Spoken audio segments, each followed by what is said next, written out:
Hello there, welcome. It is a random show episode number 131 with your host, AgostinhoZinga. This is Random Show episode number 131.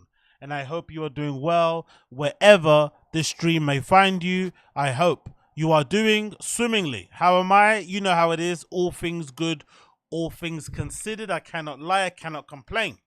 I thought I'd quickly jump on and do a little quick one for you guys today. It's not going to be super long in terms of a stream, so please do forgive me for the shortness of it. But I want to do a quick little stream now before I head out for a run later on.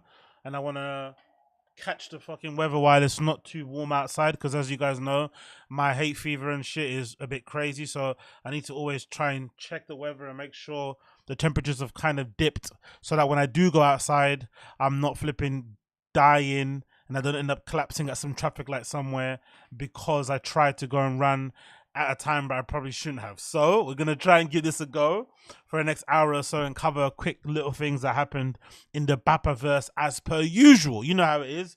You know how it is. So if it's your first time check out the show, you know what to do. Smash a like if you do enjoy it along the way. And as always, if you want to get involved in the chat, you can do that also. And we shall be pressing on. So let me make sure all this is uploaded. Is it working on my side of things? I think it should be. Yes, it is all good. So first things first to continue with. A big shout out to flipping what's his face? Bert Kreischer. This is pretty cool, I think. It's as much as he can be annoying, I think it's also important if people do have some wins that you kind of, celebrate them and give them a little double tap, give them a little like, give them some fucking, high five hands, some prayer hands, some little love hearts. You know what I mean? It's pretty important to do so. And maybe this award doesn't mean anything really in the grand scheme of things, but it's still good to see. I'm not going to lie. It's still good to see. So big up Bert Kreischer for being able to win this fellow award, which I just seen on his Instagram. Now I'm going to get up on my screen. As you can see that, let me just take off the chat for 1 second. You can see that Bert Kreischer has won himself an award. The caption says, "Thank you, Montreal. This was an honor. Just for laughs, he won Comedian of the Year." I'm not too sure what the criteria is and how it's voted and whatnot, but considering how Bert has been all over the place these past, I don't know, it feels like 18 months, but Bert has been on a tear. Put aside what you think of him as a person, put aside if you don't like his comedy, but just think from the time COVID happened, the lockdown and stuff, he's been doing those drive-through comedy shows. He's been going on tour. He put together this thing now at the moment that he's doing. What's it fucking called? Oh, I forgot the name of it. But that roaming tour with loads of comedians, he's doing that. So he's been absolutely killing the game. He put a special out. He's got million podcasts, a new studio. So it's no surprise that he got rewarded. He got rewarded with this. And I think it's funny because a lot of comedians always talk about Just for Laughs and how important it was for them to get recognized on that platform. And obviously later on down the line, when you all got successful podcasts, the need to be on Just for Laughs wasn't as much as it was before. So it must be a pretty cool full circle moment to, maybe you got overlooked from Just for Laughs and now suddenly you're now being awarded by that platform because of the work that you've done in a way to try and make up for the fact that you weren't getting recognized for that platform. So it must be really nice for him to kind of get that feeling. Here's him hanging out at the red carpet, so I'd guess, for the event there in Montreal, hugging loads of different people here, having a good time. There's Bert with who's this person? Someone called Leanne Morgan and Felipe Esparza, who I know from Jared Diaz's podcast. He's got his own podcast as a comedian as well. There's Bert and his lovely and ever so patient wife, Leanne. Big up here, big up her. There's him getting the award from Lil Brennan, handed over to him on the stage. Of course, Bert is weeping like an absolute baby. Because, like it or lump it, one of the things I do like about Bert, he is incredibly self-aware. For all the things that we say about Brendan, or for all the things that I say about Brendan on this pod, one of the things that's really disappointing as a former fan of T-Fat-K is the fact that Brendan doesn't seem to have a handle or an ability to understand why people don't like him, especially now and the version of Brendan he's kind of turned into. In the beginning, everything was kind of cool, but then over time, when he became more famous and he got more success and, whatever it may be, maybe his network expanded, he just started to walk around like his shit that didn't stink, and his attitude changed for the worse. And, by and large, most fans that were down for him kind of turned their back on it and weren't really too good on it. So the one thing I like about Bert, at least with Bert, he's incredibly self-aware. He knows most likely he is a functioning alcoholic. He knows he can be annoying and intense.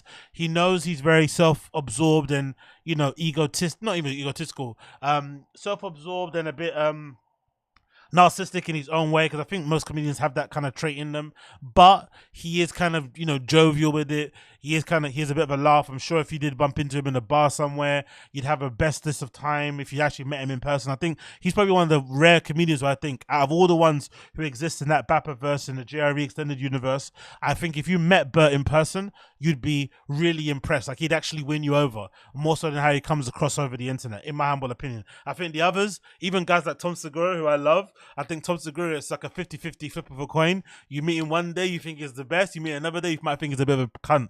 So, but with Bert, I think if you did meet him in real life, he'd be super safe. So congrats to Bert there, crying like a baby, really proud of himself for getting that award. And I have to be honest, again, take away what you think of his comedy, take away what you think of him as a person. In terms of pure output, I think Bert does probably deserve this in terms of pure hustle, in terms of putting himself out there in front of camera, because I personally don't think it's easy to do what he does. I know some people do, but I think consistently putting, recording these little skits, these little adverts in front of your family, annoying your friends because you want to get a certain shot, doing all these drone things is fucking exhausting. Anybody that's got friends that they know in their social group, where every time you go out, they have to take a picture of their dinner before you guys eat it, take a picture of the drinks. They always want a picture of them eating or drinking something. That person is exhausting. So being that person who's on their phone, who's constantly flipping, documenting every part of their lives is not easy. So the fact that he does it in an industry like stand-up comedy, where every comedian, for the most part, from what I've been able to see from the outside looking in,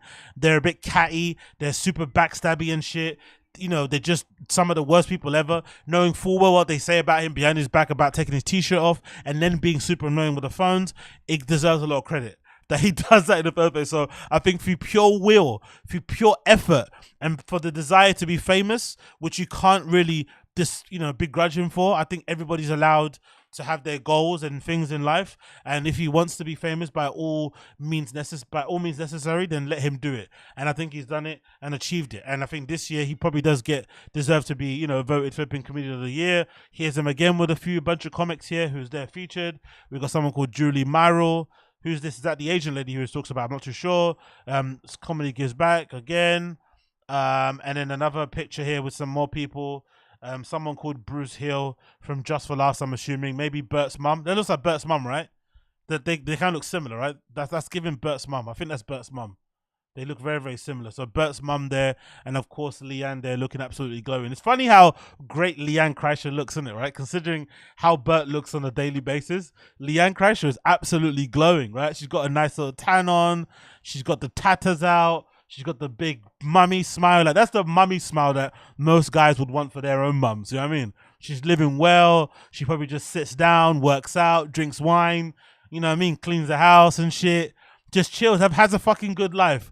Walks to the beach from time to time. You know what I mean? Whereas Bert looks like I don't know what Bert's been doing, but it's all well and good. I think that's a balance of a good marriage. Maybe the guy's out there doing a whole lot of madness and she's at home holding the house down. But regardless, congratulations to Bert Kreischer, voted Comedian of the Year, courtesy of Just for Laughs. I think he deserves it, and I think it's good to celebrate these things when they happen, because if anything, maybe, I've said it before on here, that I think in general that stand-up comics are crap nowadays and specials aren't as good. Maybe a way to fix the industry. Maybe a way to improve the quality standards. Maybe. Think about this for a minute. Bring back awards.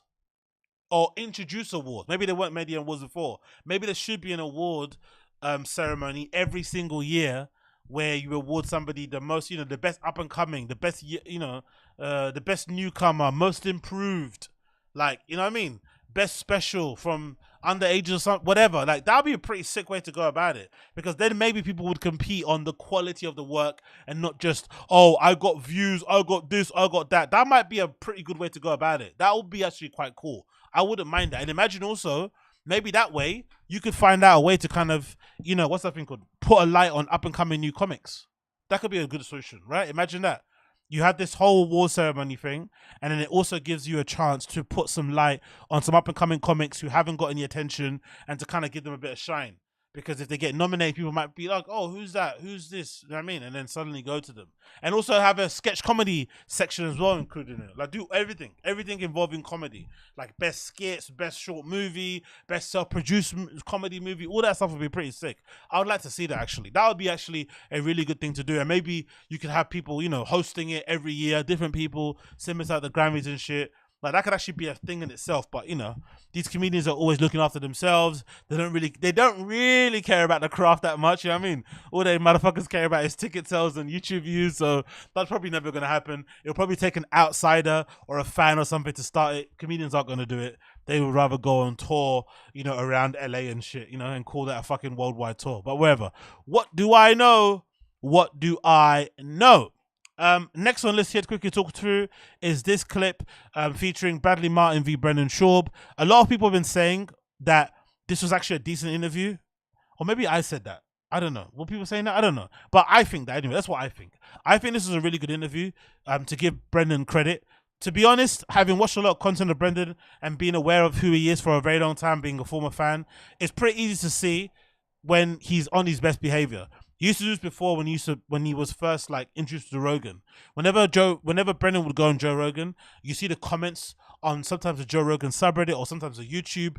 People would legitimately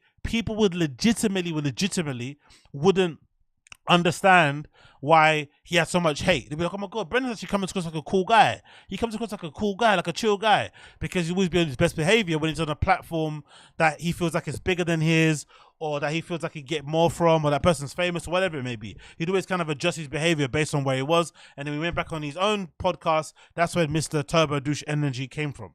So it's nice to see him be well behaved, knowing how to put on a good show, have great chemistry with the host and Bradley Martin, and just shoot the shit and provide a good little show.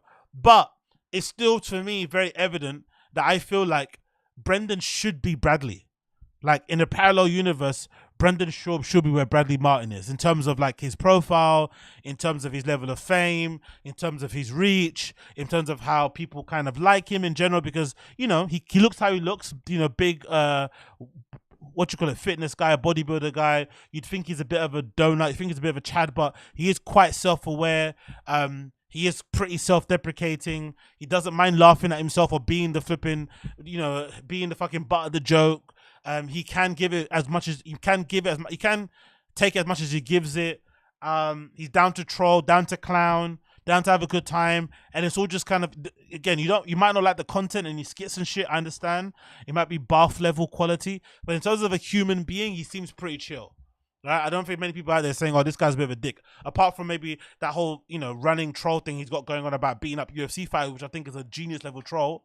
I don't think it's a bad thing overall, even if he does believe it. I don't think anybody looks at Bradley and thinks, "Oh, he's a bad person." You know what I mean? You may not want to spend time with him. You may not be someone that you'd want to hang out with. Cool. You may not think his content is funny, but you don't think he's a bad person, which is the main thing. Because I think in that circle, there's probably a lot of those guys, the Logan Pauls come to mind straight away, where you're not really too sure what their, incentives or motives are. But used to Bradley Martin, seems pretty cool. Anyway, long story less long.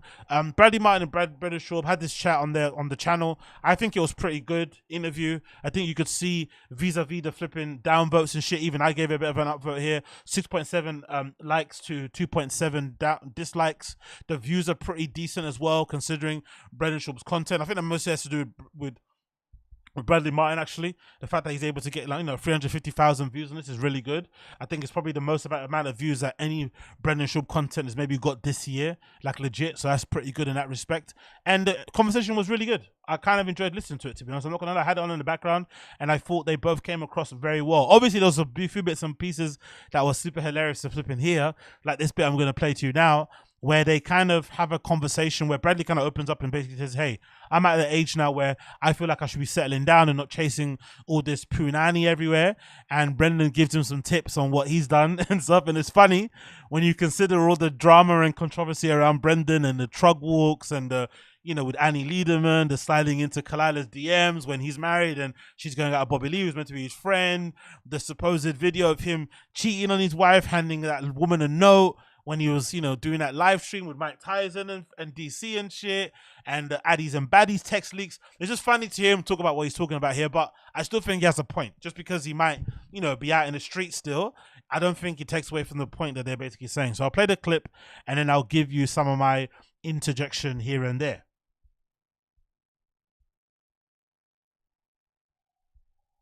Damn. But you just woke up one day. I was like, I gotta. Yeah. Start So I woke up here. one day and I was like, I'm 34, and I was like, okay, I can keep doing this shit. Next thing you know, I'll be 40, and I know that like I'm not gonna stop doing what I'm doing, but like I've kind of just shifted my focus on this content in general, like focus more on the podcast stuff, and I just realized like I've always wanted a family, but I don't know. I'm just ready for a different part of my life.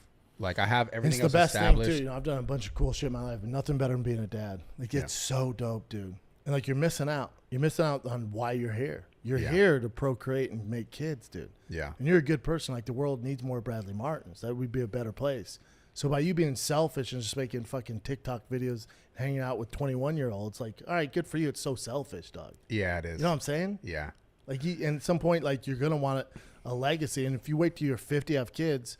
All right, dude, if you wait till you're 40 to have kids, when that kid's 10, you're 50, Dad. Yeah. You know what I'm saying? I'm not going to lie. Like, I mean, my big issue was just like, honestly, I'll be straight transparent, man. I just played the bullshit game with girls for too long. Like where I was it's exhausting. Yeah. It's fucking terrible, man. Like it's all your energy, and especially as a creator, like it sidetracks you from your actual goals. It was cool when I was like 24, 25, 26, 27. And then I remember around like 28, I was like, dude, what am I doing? But I was so kind of like in it. It was probably doing well, crushing it. Still doing like, well. Keep doing this. So I could just kind of like justify that like, oh, it's okay. But then like, I just realized like I just focused not so much on girls, but I just focused so much on, work that, you know, a few more years go by and I'm like, oh shit, I'm 32. What the fuck? And then I'm like, okay, now I really need to like lock this in. I need to like figure this out. I can't just like try to just fuck some girl because I think she's attractive anymore. It can't be just about that. You know what I'm saying? At some point, it's like, why am I doing all this? You want to be 50 living in this place by yourself? You know how fucking sad that is? That's depressing. And you're calling me like, hey, you want to hang out? I'm like, no, dude. Yeah, do you have kids yet? Baseball game. What the fuck? You know, it's like, it's just not a way to live, dog. The funny thing he mentions about hanging out, calling him, it could be argued, and I'll make the argument, that Brendan would probably be a far nicer person if he did have more Bradley Martins around him. That actually would be the better way to go about it, because there's a part of me that thinks, hey, okay, the guy's a douchebag and he doesn't come across well, and he's obviously done some awful things over the years and stuff, and definitely doesn't speak the best and whatever it may be, and lies, steals, cheats, all that good stuff, right? But part of me also thinks maybe part of the reason why he's like that is the environment. I just can't. There's something in me that kind of gives me the feeling that there's something ultimately very toxic about that whole scene, especially in LA, that just breeds this kind of level of personality where you're a bit, because I think every comedian has a little bit of Brendan in them. They have a little bit of sprinkling of Brendan Schaub in them. So if that's the case, then I think most likely everybody in that fucking scene also is quite toxic, and they all kind of, rub off on each other. So maybe if this guy did hang around with Bradley Martin more often, he might be a little bit more chill. He might be a little bit more likable. Maybe. Who knows? Yeah. It's interesting how, like, I don't know, man. Like, I just got so caught up in work. That's fair, because you're still young, young enough where you can make the change. When did you have your first kid? My son is 7, so I had my first kid at 33. Fuck. Behind, dude. You're all right though. I always feel, and that's part of the thing that fucks me up is like, I'll be like, oh shit, like I'm late now, For guys, it's different. Yeah. Now, if a girl's 40 and don't have kids, it just the chances of a successful birth, pregnancy, goes down. So for girls, that clock's a little more like this. Yeah. But you're gonna meet the right one, and you're gonna know too. And like Charlemagne said this, and he's wildly successful. Charlemagne goes, if you notice the most successful people, what's the one thing they have in common? They'll have wives or girlfriends that hold them down. Yeah, they're not wasting time and energy and resources and chasing all these random girls. I love how he choked. I'm not too sure if that was one of those telltale signs where like his spirit and his soul couldn't like say the lie without choking a little bit, right? That was kind of funny, don't you think? He kind of stuck, right? Because maybe, deep down inside his subconscious, he knows he's got a flipping iPhone full of addies and baddies conversations going on. Let's just rewind that one more time. Let's do that one more time then. I thought that was really funny, that little cough. Listen to it one more time. Charlemagne said this, and he's wildly successful. Charlemagne goes, if you notice, the most successful people, what's the one thing they have in common? They all have wives or girlfriends that hold them down. Yeah, they're not wasting time and energy and resources and chasing all these random girls. Chasing all these random girls. I'm not gay. You know what I mean? That stuff is fucking incredible. But I do think he's right. There is some truth in what he's saying. I think I've said it for the longest time. I think there should be a documentary made about the partners of famous comedians in general, because I feel like they are in my opinion, this kind of unsung heroes, because they essentially allow these grown men who for the most part, you know, are wallowing in obscurity for the majority of their relationship. Because think about being a comedian, right? It takes a long time to be a good one. Unless you get the Joe Rogan stamp of approval like flipping Brendan did and you skip the queue, for the most part, it takes 10 plus years to make it. So you probably spend the most part of your flipping late 20s, maybe early 30s, maybe even 40s, being incredibly broke, incredibly poor, trying to chase this dream of becoming a stand-up comedian. And you know, more often than not, if you've got a bit of talent, you've got a bit of hustle, if you just stick with it, most likely you will maybe get there, especially now in the days of flipping podcasting and stuff. There is ways to kind of figure it out. And even if you don't make it as a stand-up comedian, you can become a writer, you could work on the show, be a producer, blah, blah. There's those little avenues you could go down, right? So with that being said, imagine the partners of these people. They get with these guys when they're wallowing in flipping obscurity. No one knows who they are. They're dead broke. They're doing bits, you know, little comedy spots here and there locally. And then all of a sudden, it just switches. A switch goes off, and they go from being relatively unknown, hardly going on tour, doing local gigs, and coming back home and hanging out with you. And now suddenly they're on road all the time. Now suddenly they're on tour all the time. Now suddenly they're doing podcasts all the time. Now suddenly at the club all the time. Right? And then you having to hold it down. So you got this guy that you're with that was not famous. Then suddenly in a short space of time, they become incredibly famous, and you have to adjust to that in real time. You have to kind of get used to, you know, kind of being okay with having, you know, this new lifestyle where maybe you don't see your partner all the time, maybe you're not the main priority, maybe you have to flip and be okay with seeing pictures on Instagram that maybe would make you a bit pissed off if you weren't that famous. I don't know, it all changes. You get loads more attention from the fans and stuff, weird DMs, blah blah blah blah blah. It just becomes all sorts of crazy nonsense. So there is something to be said for being the partner of a, you know, really successful professional stand-up comedian, because it requires a level of a level of a level of strength that I think most people don't really take into consideration. Aside from all the gifts and rewards you're gonna get, most of the time, if your guy makes it, you're gonna, you know, essentially live a life of luxury. You can be a stay-at-home mom and just, you know, basically go and shop every single day, drive loads of nice cars, and fly private here and there, and have all your flipping needs looked after. Cool. But in terms of that relationship, that kind of companionship type of thing, it does kind of suffer, because this person has to be on a single-minded pursuit to chase his dream.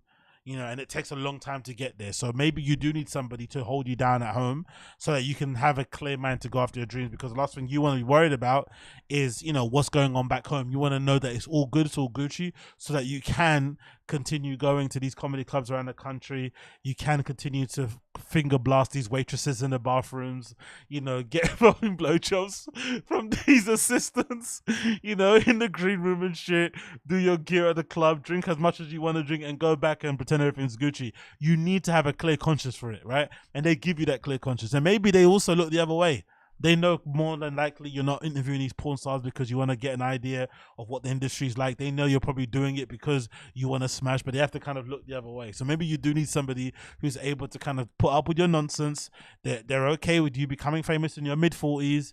They're okay with you hanging out with loads of flipping floozies, and you know, I'm sure the open mic scene of comedians is fucking wild, right? In terms of the dynamic between professional ones and the ones that are coming up, especially if they're women and shit and sexual favors and stuff. They have to be okay with all of that to make it work. So it's a sort of weird kind of, I wouldn't say symbiotic relationship, but there is a lot of kind of, you know, that you have to find your match in that regard. So I definitely understand what you're saying here. They have the one thing that holds them down. Yeah. That's the thing. And dude, I've seen that for years now. And it's like, now I'm starting to really recognize how actually important that is. But the question is like, when do you know you have like exactly the right one? Like when she lets you get away with the fucking, what you call it, walk me to my truck drama. When she lets you get away with the fucking Annie, you know, the Kalila DM drama. When she lets you get away with the fucking DMs drama.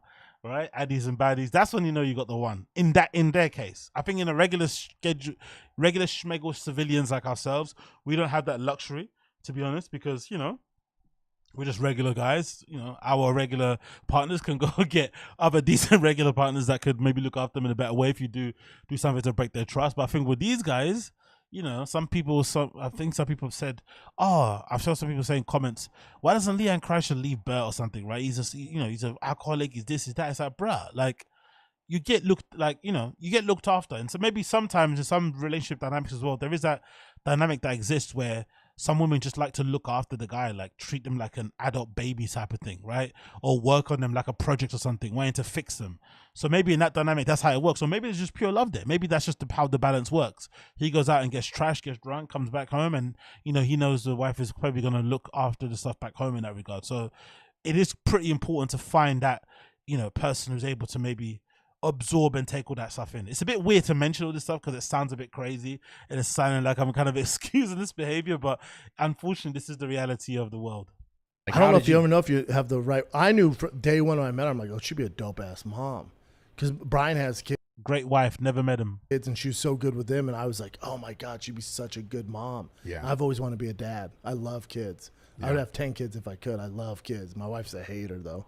That's a weird thing to say to somebody, isn't it? Right?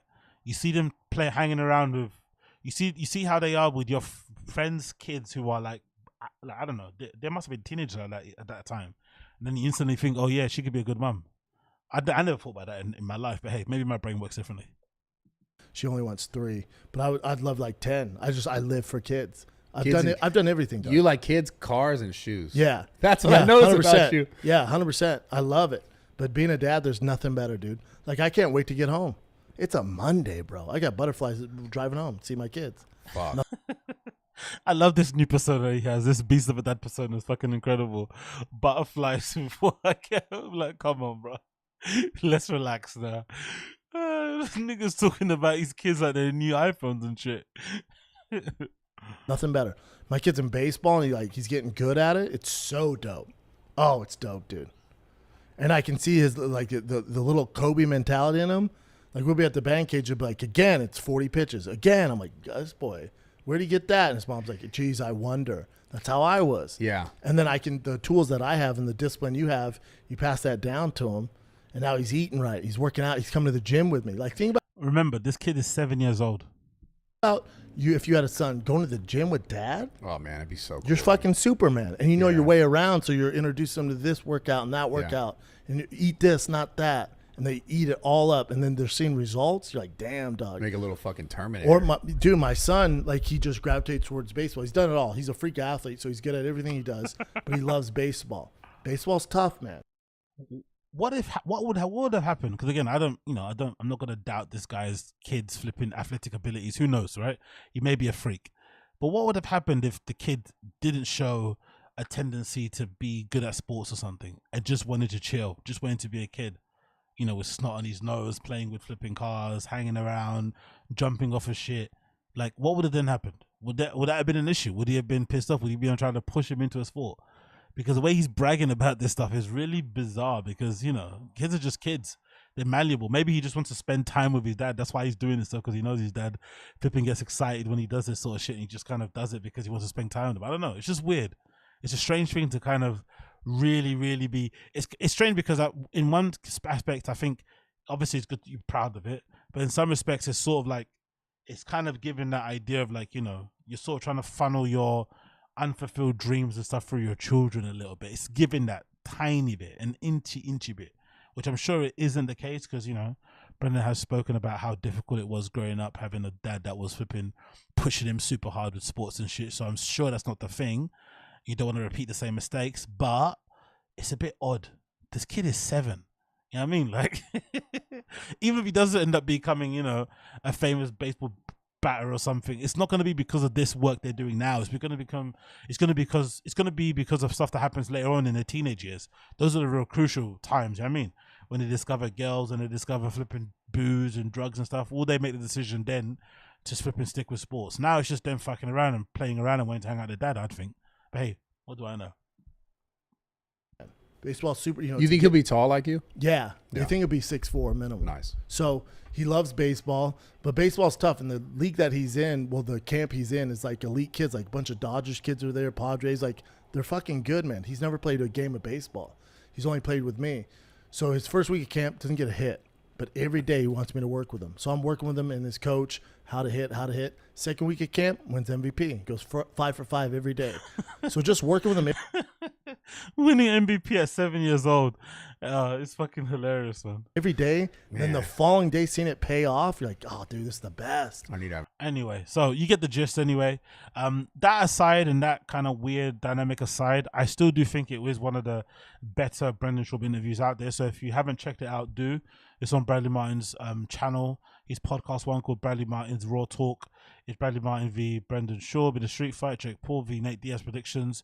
I think, again, he presents himself in a good way. But if you know anything about Brendan and you see enough content of his, you'll know that he tends to do this all the time. He's always on his best behavior on other people's platforms, especially when he feels like he has something to gain from it.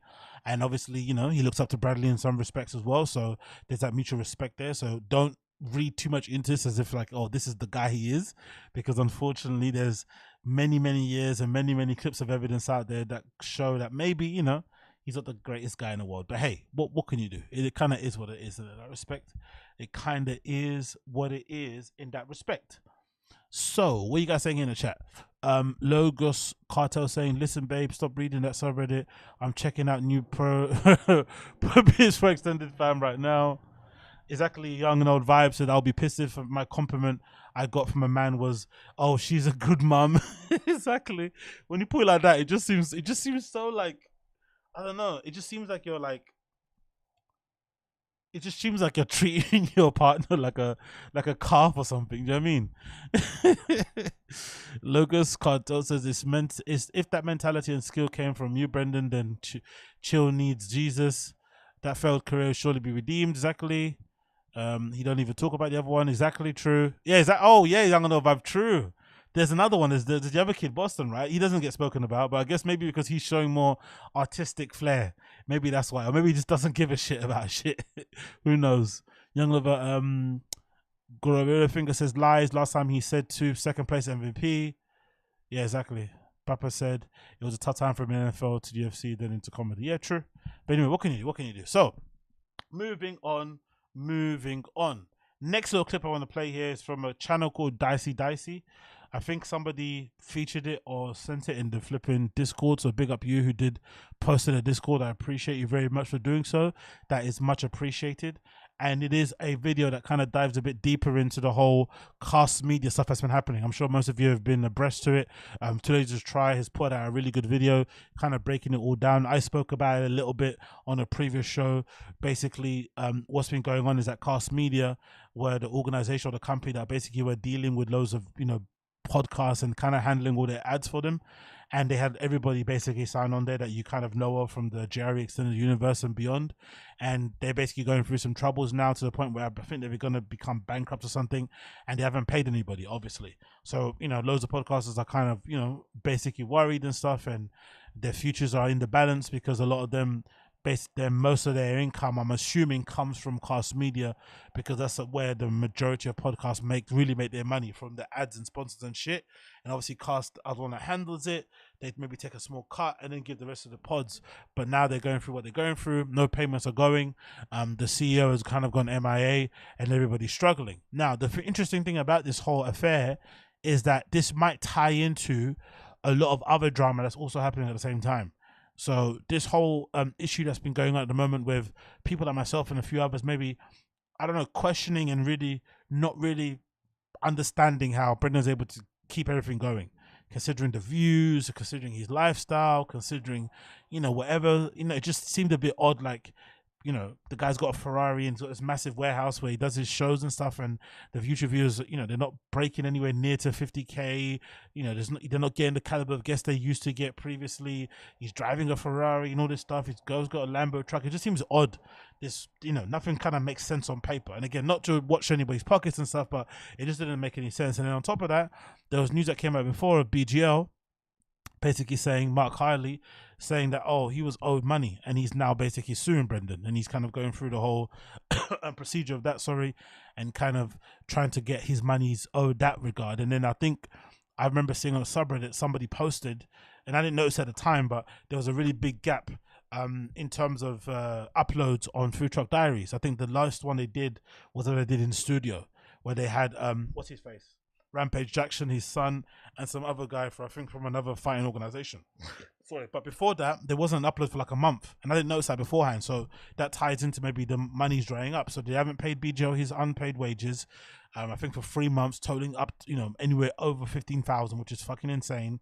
They haven't been having any guests on flipping Food Truck Diaries, which obviously they have to pay for and stuff, and maybe, you know, staff in terms of filming it and getting the food truck people involved. And then the other thing, the guest. And what was the other thing as well? Oh, and then of course the tour. So the tour as well to the UK, because that got cancelled obviously really last minute. I think 2 weeks before it actually was meant to happen. And part of me thought, okay, maybe you got cancelled the tour because of the lack of tickets. But then another reason could be because the expenditure that it would cost to go out there and do the whole thing, getting hotel, flights and everything, and knowing that the tickets haven't sold well would maybe affect the return. So then maybe you'd get to a point where you're actually, you know, in the red by the time you come back. So maybe the idea to cancel that tour was more so less to do with the tickets and more so to do with, oh, I just don't want to spend more money and just kind of flush it down the drain. If I know I'm not going to sell out, what's the point of going, kind of thing.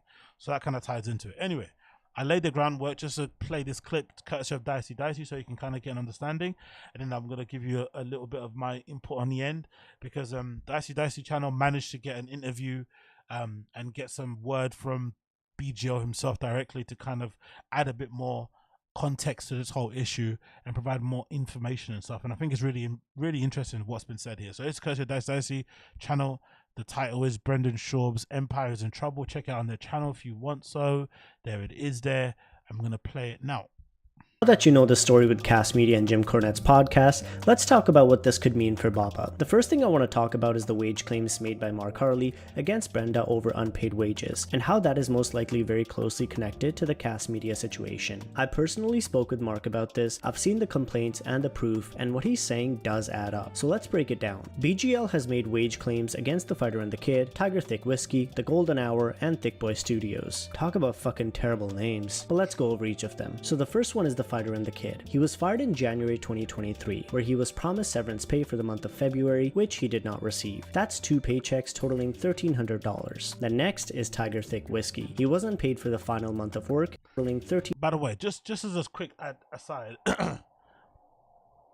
so he's promised to be paid for a severance payment of 2 paychecks for February. Maybe it's me, but that's a low amount, in it? For the amount of work that BGO said he did there, and the fact that he was on call 24/7, right? And the fact that he was doing everything from like titles to clipping to sometimes filming shit, ideas for captions, running the social media. That's a lot. That's not really a lot of money. 1,322, especially when you think about LA cost of living. Like, that's a bit tight, innit? You'd think he'd be paying a little bit more, especially when you're thinking people are going above and beyond to help you and stuff like that. That's the only thing I've noticed. Like, bloody hell, man, he doesn't pay people well, does he, Brendan? Which maybe again puts more credence to what I've been saying, where I think my initial feeling, gut feeling, is that probably Chin doesn't get paid well either, and Chin's doing uploads and being on fucking Zoom calls while he's on holiday with his parents in flipping Korea. So imagine, pretty crazy.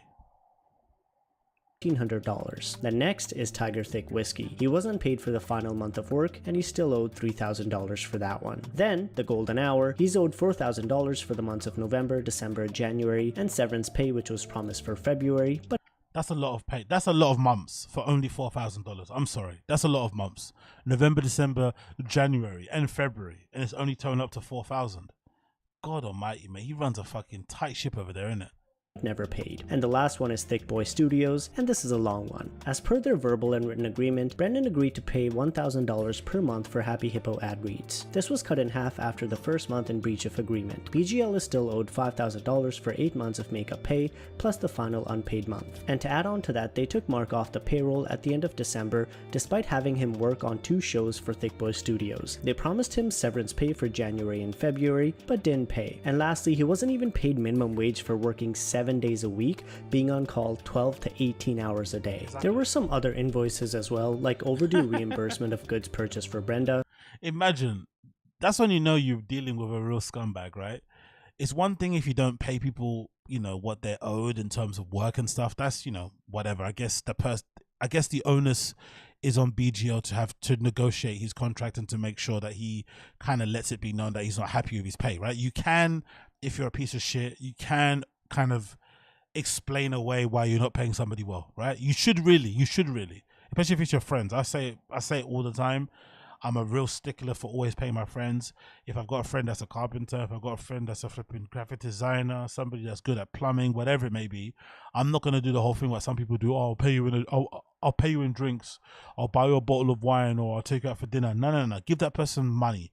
You may not pay them what they're their rate, fair enough, if whatever it may be, but a symbolic gesture of giving that person $50, $100, $200, whatever it may be, is really important. I feel like in terms of A, selfishly guaranteeing you get good work, and 2, just respecting your fucking friend's time and their expertise.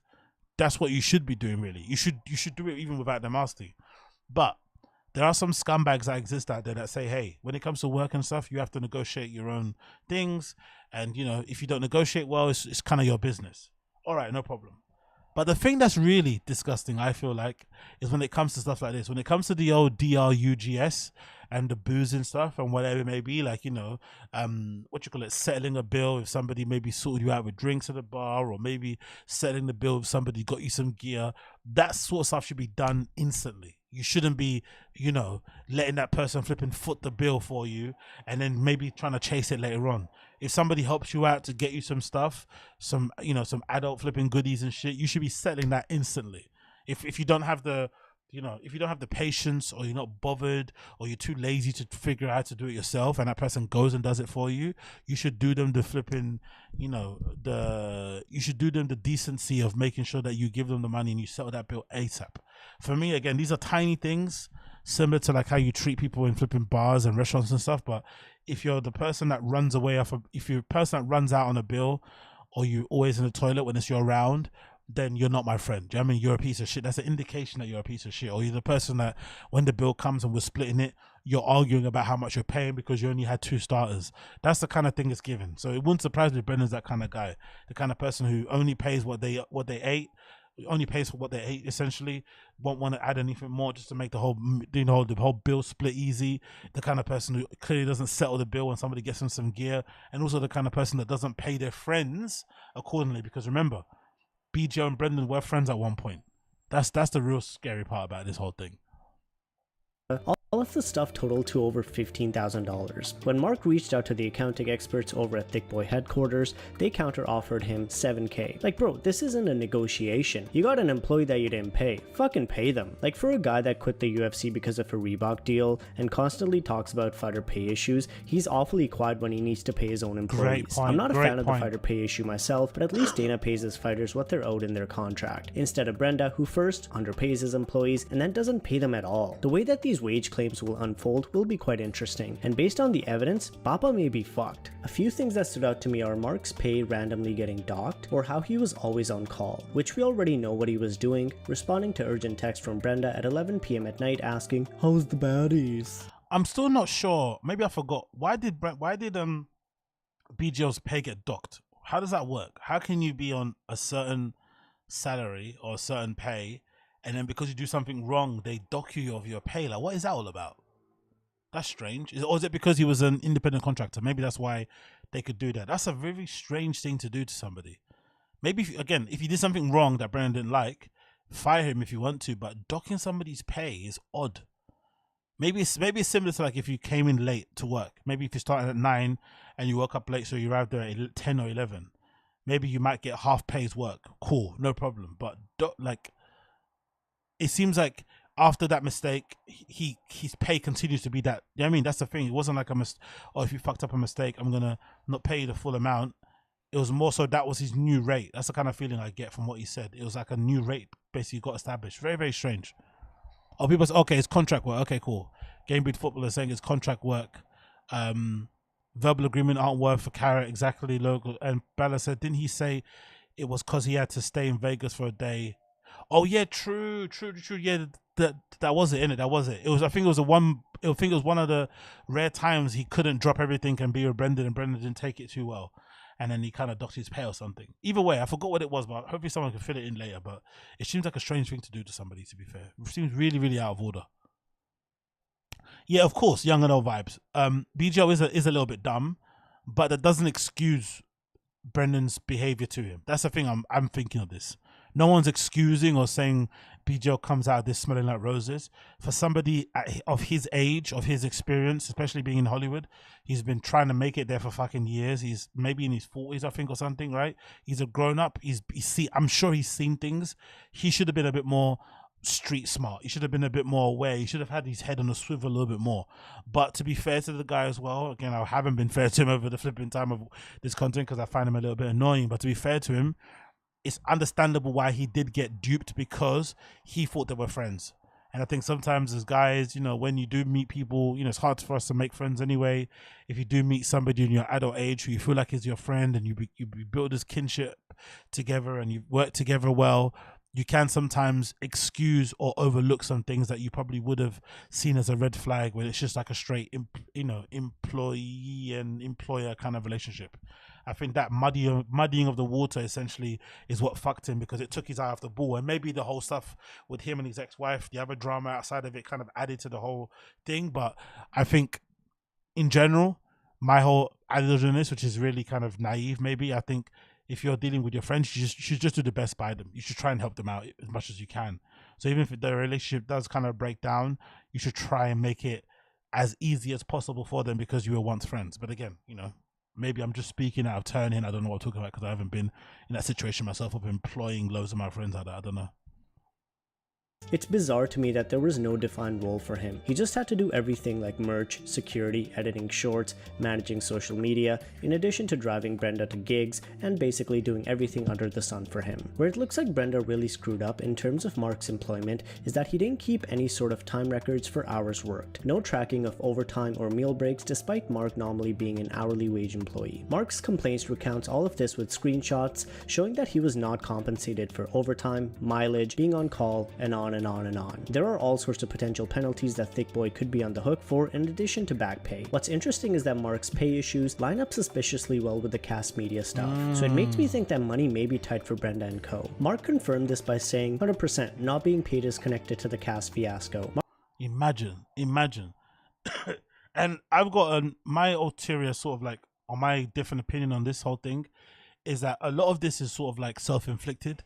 Because I feel like in the beginning of all these pods, there was this common sort of trope that a lot of these guys had, especially guys within the JRE extended universe, which was we're gonna, having our own platform to do our own thing means that we're not, we're not gonna be held to the whims of Hollywood and the industry, and we don't have to audition for things, and that we don't have to deal with gatekeepers and whatever it may be. We can just kind of, talk directly to our fans and make content that they like, and if they like it, then we can start making money that way, and blah blah blah blah. Right? There was that whole thing that guys were saying.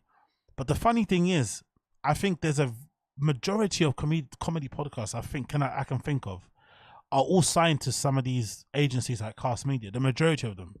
So even though they talk a big game about all this stuff, they don't actually want to do the work themselves of having to secure their own sponsorship or brand deals. They'd rather just turn up like the talent and just do the job. So essentially they're kind of doing the same thing they would have done if they were hired by these big networks or these big production companies or whatever it may be. It's the same thing. It's the same thing exactly, because they kind of handle it for you, and you basically just sit down and do your side of things without having to worry about the business. When if they did worry about the business more and did handle that side of things and were quote unquote independent, they wouldn't have been in this position. it obviously wouldn't have been as lucrative because, you know, these places have more deals, has more maybe contacts and whatever it may be to secure deals. But over the long term, they probably would have made way more money, and they would have been a bit more protected by stuff like this, where these companies go down and you're kind of effed. Do you know what I mean? So that goes to show that maybe this is a lesson learned for these guys to maybe approach these things independently and do it on your own. Because I think I can't really understand why you'd ever even sign to a cast media, especially if you're a big pod and you've got a big following. For the most part, a lot of the ads you'll get anyway will be inbound. I've heard Rogan mention it loads of times. Rogan will mention something, and then the company will reach out. Brendan said something like that same thing as well. I think Brendan mentioned something about the fucking nicotine pouches, right? He mentioned them on flipping Rogan, and they contacted him straight away when they mentioned it on Rogan. So if you've got a certain level of profile of name, more likely than not, a lot of the brand deals you'll get will be inbound anyway. There'll be a lot of people hitting you up via DMs, via your email, to find out how they can kind of, you know, get in business with you, because they know you got a platform that's worthwhile to kind of get in front of and shit. So why sign with an agency? Why have them take a percentage just so they can handle the messages and emails and business, so you don't have to do anything? It just seems a bit lazy, really, to be fair. So all these guys and girls that talk about being like a beast of flipping, you know, they talk about being beast, you know, business people, really are also pretty lazy and want everything done for them. That's my little mini rant there. Mark also confirmed that Thick Boy was getting their payments late from Cast as well. I'd known that they were behind in payments. Like, I was very privy to conversations that were had in the studio, and maybe Brent would tell me personally some stuff. It certainly was affecting them, but I didn't know what the norm was. You know what I mean? So it's like, yeah, late payments. Like, I've dealt with late payments for like non-union gigs, for example. So I didn't know that it was like you were getting all these regular payments and then it just stopped, or had this always been a situation? That's what I was unclear on, was like, what was the pattern? Ticket sales aren't great lately, and there's sort of just like, there was an acknowledgement in the latter part of where I was working for him that like things were just generally trending in the wrong direction. I don't know. For a while, like, I also knew they were unhappy with like just the amount of like money that they were getting from Cast, like as far as the deals that they were getting, and they thought they were worth more. And it's kind of like, you know, I'm looking at it like, well, all your views are fucking declining across the board. In retrospect, obviously, it seems like, you know, this is all connected. But I also just doubt that Thick Boy was ever profitable in the first place, because again, he hires so many people to do, like, you know, to make a product that doesn't seem that profitable. And I remember somebody who's close to him asked him, like, is Thick Boy profitable yet? And he like snapped on them. He's like, you don't have no fucking idea what it takes to turn a business profitable, and blah, blah, blah. He was like, whoa, chill out, dude. That is absolutely insane.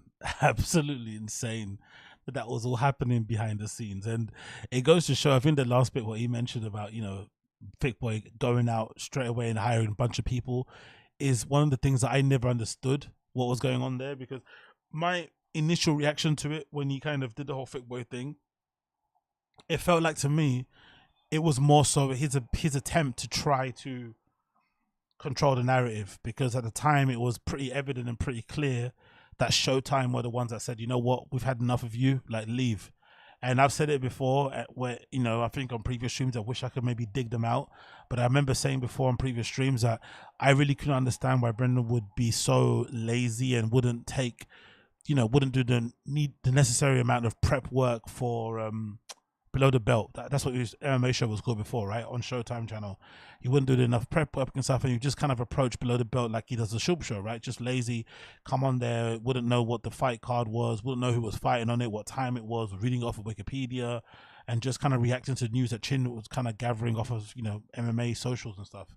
And I just thought putting that level of effort in, knowing, you know, the competition out there that exists is just crazy, because there's guys and girls out there literally with like 200 flipping, you know, subscribers who are doing pretty crazy good detailed analysis and card breakdowns and, you know, watch-alongs and stuff of fights and stuff. So you need to be able, especially if you're a former fighter, you need to be able to offer something a bit more. So clearly Showtime saw that he wasn't offering more than he probably should have, and naturally they decided, hey, we're gonna kind of cut ties with you. And I said from that point that I got the feeling that that Showtime check was paying for a lot of things. I think it was papering up a lot of cracks, and it's no surprise that as soon as that Showtime check got cut, and he had to kind of do it on his own and kind of bet on himself. The quality of the shows went down, and now slowly but surely everything's coming to a grinding plateau. You know what I mean? Which is the worst place to go. It's probably better just to go all the way down and then try and come back up again.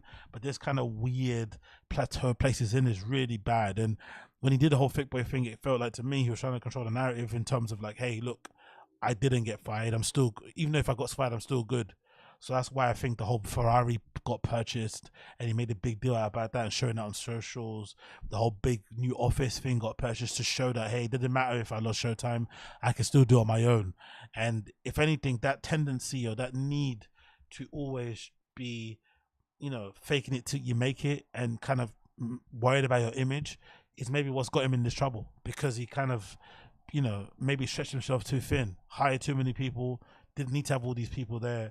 I think Rogan even said it from a long time ago. Rogan said it from the beginning, and this things I've never understood why these guys kind of pick and choose the stuff they listen to Rogan about. But I remember Rogan saying a lot in the beginning when these guys used to appear on their show, like Fight Companions and stuff. He'd say stuff like, "Oh, I don't understand these big podcasts that are out there that have all these people working and a million people behind the scenes, when really you don't need that many people. You need maybe like 3 to kind of have a successful podcast, keep chugging along."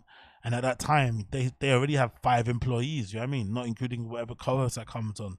And that constant need to appear like you're successful because of mad people that you're hiring and stuff, essentially put them in this position. And now, you know, it's looking like it's very, very peaky. And maybe it means Papa Shaw has to step in and cut another check to, you know, put a band-aid on some stuff. Who knows?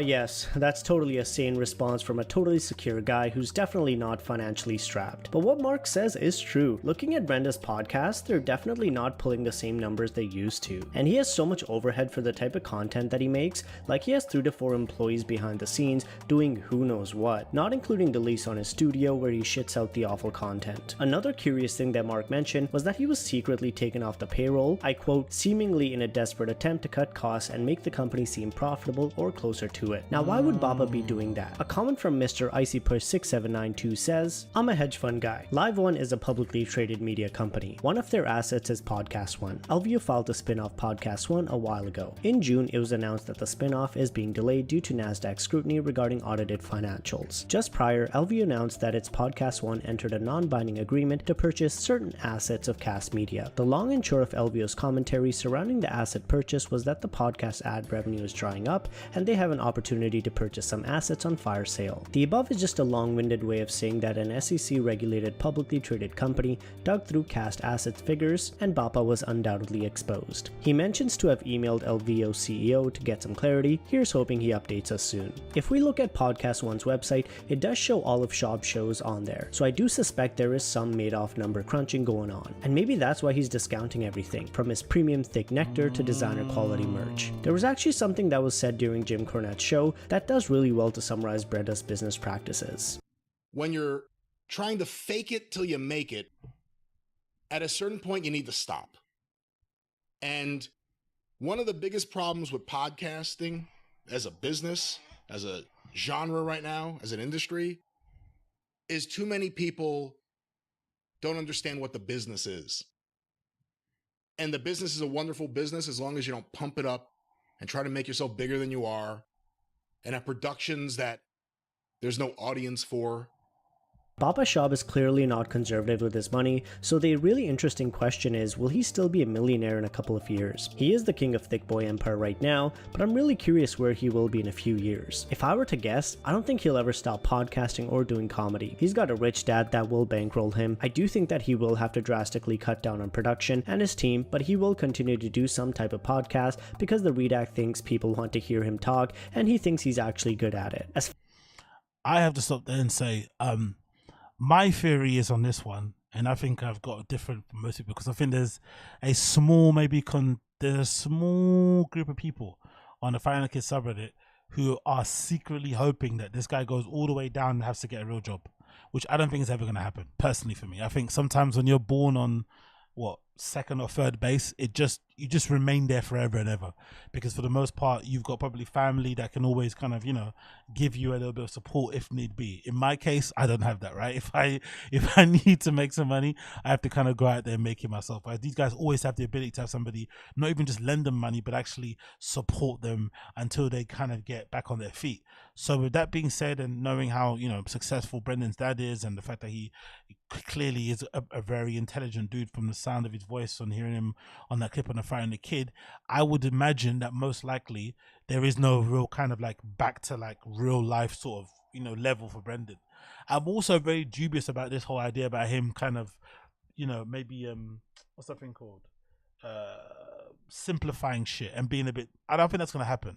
Because the reason why I don't, because that whole Ferrari buying thing when you get fired from Showtime is the real big red flag. Because I think regular people would obviously you'd maybe still lie, right? You might still lie about you got fired. You might not want to admit it because it's embarrassing. So you might say it was a mutual decision, but you wouldn't go and purchase a Ferrari just to kind of stick it to your haters, to kind of make it known that you're not hurting and that you're okay. That's not something that normal people do who don't care about faking it till you're making it. So I think if he purchased that Ferrari being a sign, or is any indication of his kind of, you know, mental state and how he sees things, I think it's still important for him, his image. So that's the only really concerning thing, I think, in that regard. So maybe it might have to go all the way down to 0, because I don't think there's ever going to be a point in time where he'd want to move into an apartment.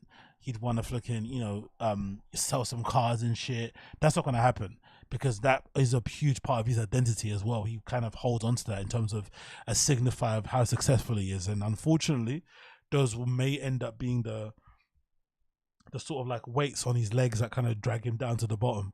But I still don't think there'll be a bottom. I think, you know, with Rogan as well in his corner, that's another thing people don't realize too.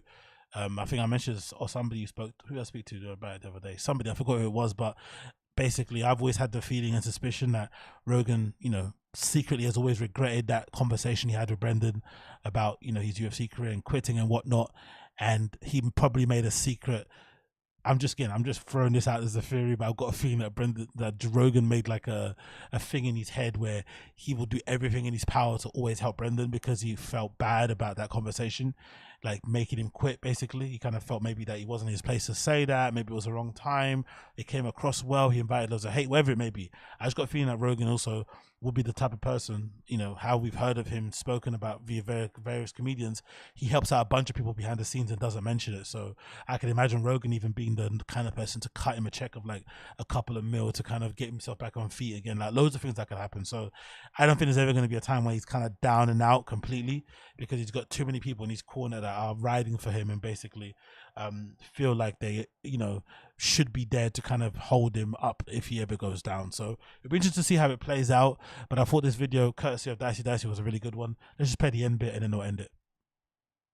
As far as doing comedy, no way he stops the only thing that he has common with Joe and the circle he hangs out with. There's plenty of comics that work the road their whole life without ever making it big or actually making decent money. The only serious repercussion I can see is him getting divorced, and even that might be a blessing in disguise. There's no way that they can keep up their current lifestyle. They've already downgraded from how they were living a few years ago. They both want to live a luxurious life, but Miss Schlob wants that lifestyle more and won't stick around for the next downgrade. That's the most. Whatever it is, I'm here for the ride. And I'd like to hear from you in the comments. Where do you think Bappa will end up in 3 years from now? And if you enjoyed this video, please be sure to subscribe to the channel. And that, big up Dicey. Check out the video yourself. The title's there. You can see it. Great channel. But that's the bit that I've never really understood. Like the need to kind of live a life where you guys look like you're flipping, you know, I don't know, like he's like an NFL player or something. I've never really understood that. It's such a bizarre thing. I don't think you see any other, maybe again, I don't look at stuff too often about the partners of these comedians, but I don't think there's any other partner of a big comedian out there who kind of lives such a lavish life on social media. Even Rogan's wife isn't a vid on social. Do you know what I mean? And she's probably the richest out of all of them. Whereas this one is like all over the place, like sitting in Lambos, you know, expensive cars and jewelry and stuff. It's just that's the kind of thing that'll keep me up at night. It's one thing that I've got to pay my car note, but knowing that I've also got to, you know, support a grown adult who kind of is at home all day and doesn't work and has very, very expensive and particular taste, that's going to really hurt. That's going to really keep me up at night. I'm going to be like, bloody hell, man. How many ads do I have to run? How many views do I have to buy? How many hippo ads do I have to kind of blurt out in the middle of a fight companion to kind of keep this lady satisfied? But I also think she's not going anywhere. So I think that whole kind of divorce arc is a bit null and void. But anyway, let's see how it plays out. Really good video courtesy of Dicey. Check it out if you haven't already. It's a really good one. But yeah, what we're saying here. Ballard says, I think this baddies more than the downgrade lifestyle, but it definitely doesn't help when it's probably the only reason she stayed. Yeah, of course, for sure. I don't know. I've just got my view on it is more so, I think in her point of view, I'd think from looking out and in, I think they've got a silent agreement. It's probably not said. It's probably something that doesn't get said aloud, but the silent agreement is, look, just don't embarrass me out here. And then I'll let you kind of do what you want. But then that also means you give me what I want. So that means bags, that means cars, that means trips to fucking Las Vegas to go see the florist and whatnot, allegedly. I think that's what's basically going on. I think some people on Reddit or in other places think of them in a conventional thing. But I don't think it's that conventional. I think it's really what I said there. It's kind of a mutually beneficial agreement. He gets to have, like, you know, a Latina baddie on his arm, you know, with the bums and the tits and all that malarkey. And then she also gets the ability to have a lifestyle that she probably wouldn't be able to afford on her own either. Which I don't think is true, because I think if she did decide to, you know, jump on the old OF, I think it would go up. If Kat is up there making whatever she's making, 100 grand a month or whatnot, I think she'd do pretty well on there as well. But, you know, I'm assuming maybe culturally that wouldn't be the most encouraged thing to do in that regard. Maybe, who knows? But hey, what can you do? Moving from that one, I've got this clip I wanted to play for you. Which features Andrew Schultz talking about the Nelk Boy podcast. It's kind of gone by this whole news. I'm kind of late on it, but I just wanted to play this little clip especially because it's kind of Schultz describing his dislike for the guy, right? For the guy that he kind of dealt with. So the whole premise behind it, I'm sure most of you know, Andrew Schultz recorded a podcast with the Nelk guys and it never got published because he had a bit of a tete-a-tete with one of the hosts, right? The guy that kind of looks a bit dorky, right? The little Jewish kind of kid. And it didn't go so well. And they decided to kind of can it. And now, of course, it's kind of come out because another guy associated with Nelk decided to kind of talk about it. And it became a bit of a thing on socials. People were asking them to release it. And eventually they did. And basically both sides of the camps have been talking about it and why it didn't come out. And Andrew Schultz has kind of given his opinion as to why the pod wasn't good and why it didn't work in the time, and basically saying, you know, he didn't really vibe with the guys because they didn't really know each other too well. And he made this particular point about the guy, which I thought, the guy from Nelk, sorry, which I thought is very, it would also have some relevance to how people maybe see Brendan. I think I mentioned it before, right? Some people, I think, this is kind of in relation to what Luis J. Gomez was talking about, where he said, why some people may not like Brendan Schaub and stuff, and why maybe not give him a second chance. I think this may be one of the reasons, because I think the way he describes this Nelk guy could also be a way you could describe Brendan, personally for me. Listen to this little clip here, see if you agree with what I have to say. Because if he says I'm familiar, you'd be softer. But if you think he's trolling, the only way to beat him is to... And there's a certain level of, like, you got to be at a level to troll. You know, like, if Charlemagne is trolling me like that, and I'm on the Breakfast Club, it's just a hilarious thing. Yeah. But, you know, I don't think anybody has gone further in entertainment with less talent than this kid. So it's like, I'm like... Don't you think that would be a great way to describe why some people may dislike Red Brendan? The fact that he has been able to get so far in his career with, you know, what people would deem to be mediocre talent or not a lot of talent. That might be one way to describe it. Because I think there is an element of that as well included there. Because I think some people maybe see him and extrapolate into their own life and say, you know what? I've seen other people in my own industry, in my own lives, who have basically been able to, you know, skirt by in life, not being incredibly redacted, but because of the connections and the people that they know, they kind of advanced and got further than I did through pure hard work and whatever and talent that I had. It didn't really get me too far because they know the right people. Because I'm sure that happens in green rooms. I'm sure there are comedians out there who are, speaking bad about the guy behind his back just because they know how far he's gotten because of the Rogan flipping stamp of approval. Because we've now seen the two sides of it. We've seen how far Brendan's got with the Rogan stamp of approval, and we've also seen how different it is for him out there now that Rogan's moved away to Austin. It's clear that there was an influence there. He definitely did have some, even in Callan as well to a lesser extent, some direct influence as to how quickly he ascended, right? How quickly everything sort of worked out for him. And unfortunately, for Brendan, whatever it may be, the gas got to his head and it kind of affected how he kind of moved and stuff, and he kind of felt like he couldn't be touched and, blah, blah, blah, could do no wrong. But I don't know. I feel this description of that guy is something that you could easily just put towards the flipping Brendan's kind of trajectory. What do you guys think in the chat? Do you think I'm a bit off there, or is that maybe a good way to describe Brendan's, why some people maybe dislike Brendan? People are saying here, yeah, Schultz sucks. I hate that dude. I hated him from day one. Okay, fair play. Matt Guerrero's or final Schultz. Bada says, yeah, they can see it when people they don't know, but when it's sure it's a good guy. Exactly. There we go, Bada. No one actually says that, but that's the thing that people don't really want to say aloud, which I really can't really get in my head why that isn't the case. Or why can't some people figure out, hey, but I think because, why they don't say that? I'm just thinking about it now. I think they all don't say that because I think they all secretly we would want what Brendan got.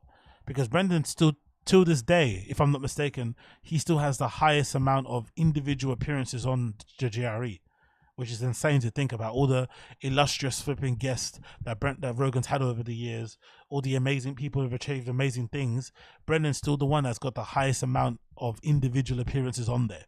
Flipping insane. So I think a lot of these guys would want to be in Brendan's shoes if possible. They'd want to be in his shoes where they're able to flipping go on Rogan when they want, have his ear, and basically get that rub.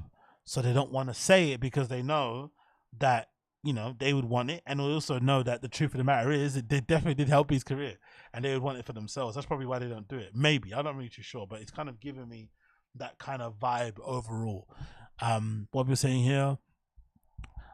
Schultz is a hypocrite. He told everyone YouTuber's future and Netflix is dead. In special on Netflix, yeah. That was an epic troll, though. To be fair, as well, I'm gonna count that as a troll. I think he did that really well. To be fair, it's just funny that how his fans kind of brought all the flipping gas. That's a funny part of it. And as well, I kind of get the feeling as well, similar to maybe he's a bit more clever with it. Schultz, I think he's a bit more subtle, but I also get the feeling he always thinks he's a lot more smart than his audience. So which probably he is, considering how they kind of bought his whole game hook, line, and sinker. Maybe he's got some truth in it. I don't really know, but I don't really mind the pod too tough. I watch the clips here and there. I can't stand the whole thing overall because of the cackles on the flipping couches, but I watch the clips here and there. They do have some good points here and there. I saw Netflix and Schultz is even a word. Schultz with a third grade right haircut. I've never liked him, always suspect, and then he proved me right relentlessly. Yeah, Schauben Schultz sound like a cupcake of Auschwitz guards. a couple of Auschwitz guards, but they both have British mums still. No point here. Just saying. Yeah, fair play. I see what you mean. It's just an observation, but yeah, I think this description of this guy is definitely a description that you could have for Brendan, the guy I'm flipping Nelk. So yeah, big up them for that. And RIP to that Nelk kid because he definitely got buried in this flipping clip that Schultz did. Moving on from that, I want to play this one. This is maybe one of my favorite clips so far that I've ever seen on the Friday Kid sub. So somebody did all of us a favor and watched the Bradley Martin and Brendan Shaw interview in full and made notes. I watched in the background. I didn't have notes. So I didn't prepare and put clips together and shit. So slap on the wrist for me. But someone on the Friday Kid subreddit did, right? And they put a clip together. This is the clip, right? On the Friday Kid subreddit, it says Brendan claims he was going to be the host of Fear Factor reboot, and he gave it to Ludacris. Hope Ludacris thanked him, right? Let's play this clip so you can hear this. This might be one of the most craziest Brendan Shaw lies I've ever heard in my entire flipping life. I swear to God. Just imagine the kind of person that you'd have to be to lie about this on the spot like that. You know what I mean? This is insane. Let's play it. Fucking like some people animal. don't even know he does stand-up comedy. Some people think he's just a host from Fear Factor. Dude, what a legend. You're like, oh, the guy from Fear Factor? It's like, what? That was 15 years ago. Yeah, I'll never forget that. I'll never forget Fear Factor. Oh, I love it. They tried redoing it. I actually auditioned for the host for it. It's down to me and Ludacris. Dude, you would have got so much hate for that. Really? Oh, I pulled myself out. I was like, oh, no. I didn't think I'd get it. And when they asked me, it was like, it's down to you. I'm like, told my agent, I'm like, this is a bad look, man. Yeah, I'm already close with Joe. Now I'm the host of it. Bro, they would have fucking, they would have been like, oh, really, Brandon? Oh, okay, yeah. Fucking. No, trust me. I saw that hate wave coming. I'm like, I'm out. Can you believe that? Can you believe that he made up that lie? He said that he was next in line to be the host of the Fear Factor reboot, and it was down to him and fucking Ludacris. Can you believe that fucking lie that he made up on the spot? They're having a conversation, I think, previously about Joe, I'm assuming, and how some people don't know Joe's the comedian and stuff, and you know, because these guys, especially if you're Brendan and you fucking look up to Joe more than you look up to your dad, right? You fucking love Joe Rogan. He obviously assumes that everybody must know everything about Joe, and some people don't give a fuck about the guy and only know him for his podcast. That's how it probably should be, right? The whole reason why you do what you do, having a million stuff going on at the same time, is that so you have different audiences. One audience might know you for your live streams, but one might know you for your gaming stuff, or might not know you for your comedy, whatever. It's quite nice to have that separation. I think it's actually a good thing. It's actually a strength. But I guess in Brendan's head, if you make content, everyone should know who you are. So in his head, I think it was that George guy didn't know that Joe did stand up, so he was flipping shocked at it. So he's obviously talking about that.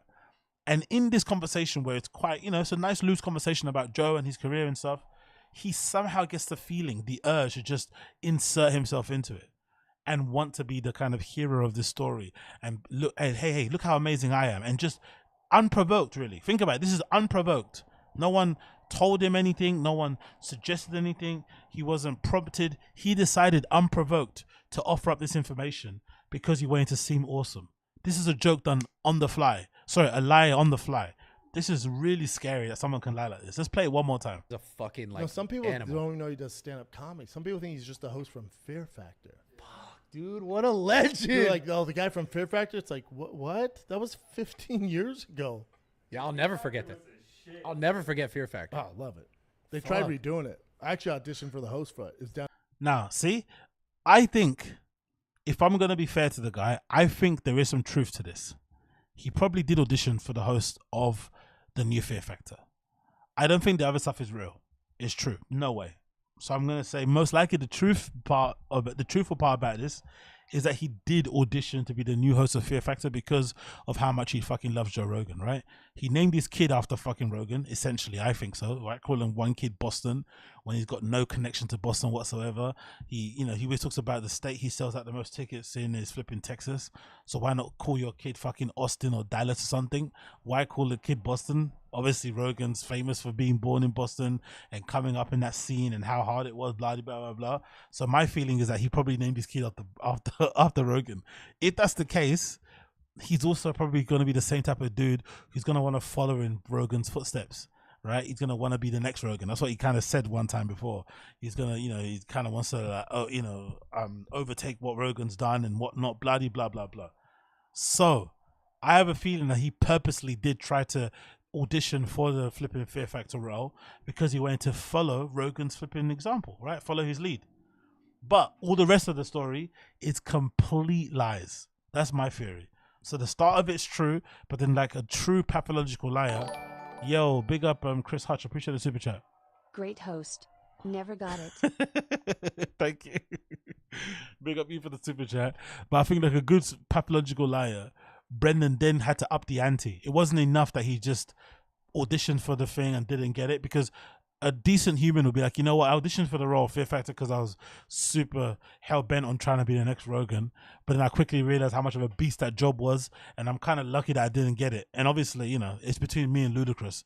Who they're going to pick? Of course they're going to pick fucking Ludacris. You know what I mean? Like something like that, right? But he doesn't. He puts himself as the fucking hero, as a fucking... And then as well, think about it when I play this clip, right? Bradley gives him an out. Bradley Martin gives him an out, and I fucking hate him for that. He gave him an out because he's the one that says to him, oh, you would have got so much hate for that dude. And then Brendan, in an attempt to try and be self-aware, he then shot, yeah, I knew. Brother, you've never known. He's never known why people don't like him. He's never known why you know, people out there maybe aren't fans of him and whatever maybe. He's never been accepting of why they don't like him. So I don't think that self-awareness exists. So he kind of had to, you know, he did it quite well, to be fair. He kind of improvised on the spot. He jumped at the opportunity to kind of be self-deprecating and kind of show a bit of humility and show a bit of self-awareness. Oh my God, I knew I was going to get hate and stuff. That's why I pulled out of it. But then he then added another layer of the lie by saying he's the one that said, I don't want it.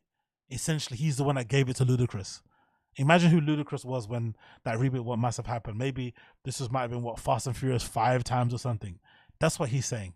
Just imagine how insane that lie is. That somehow his profile was at the level that would suggest that he would get down to the last 2 of a host of such a show. Imagine all the amount of people that are going to be auditioning for that show in LA, right? Hosts all over the place. And he was the one they wanted to pick until the end. And then he's the one that pulled away and essentially handed it to fucking Ludacris. The same way that he's the one that gave Errol Hawani his big chance to go and do the flipping coverage for Showtime. This guy is incredible. Let's just play it. Let's go again. One more time. This is one of the best lies I've ever heard Brendan tell. I swear to God, this is an impeccable lie. Yeah, Fear Factor. Oh, I love it. They tried redoing it. I actually auditioned for the host for it. It's down to me and Ludacris.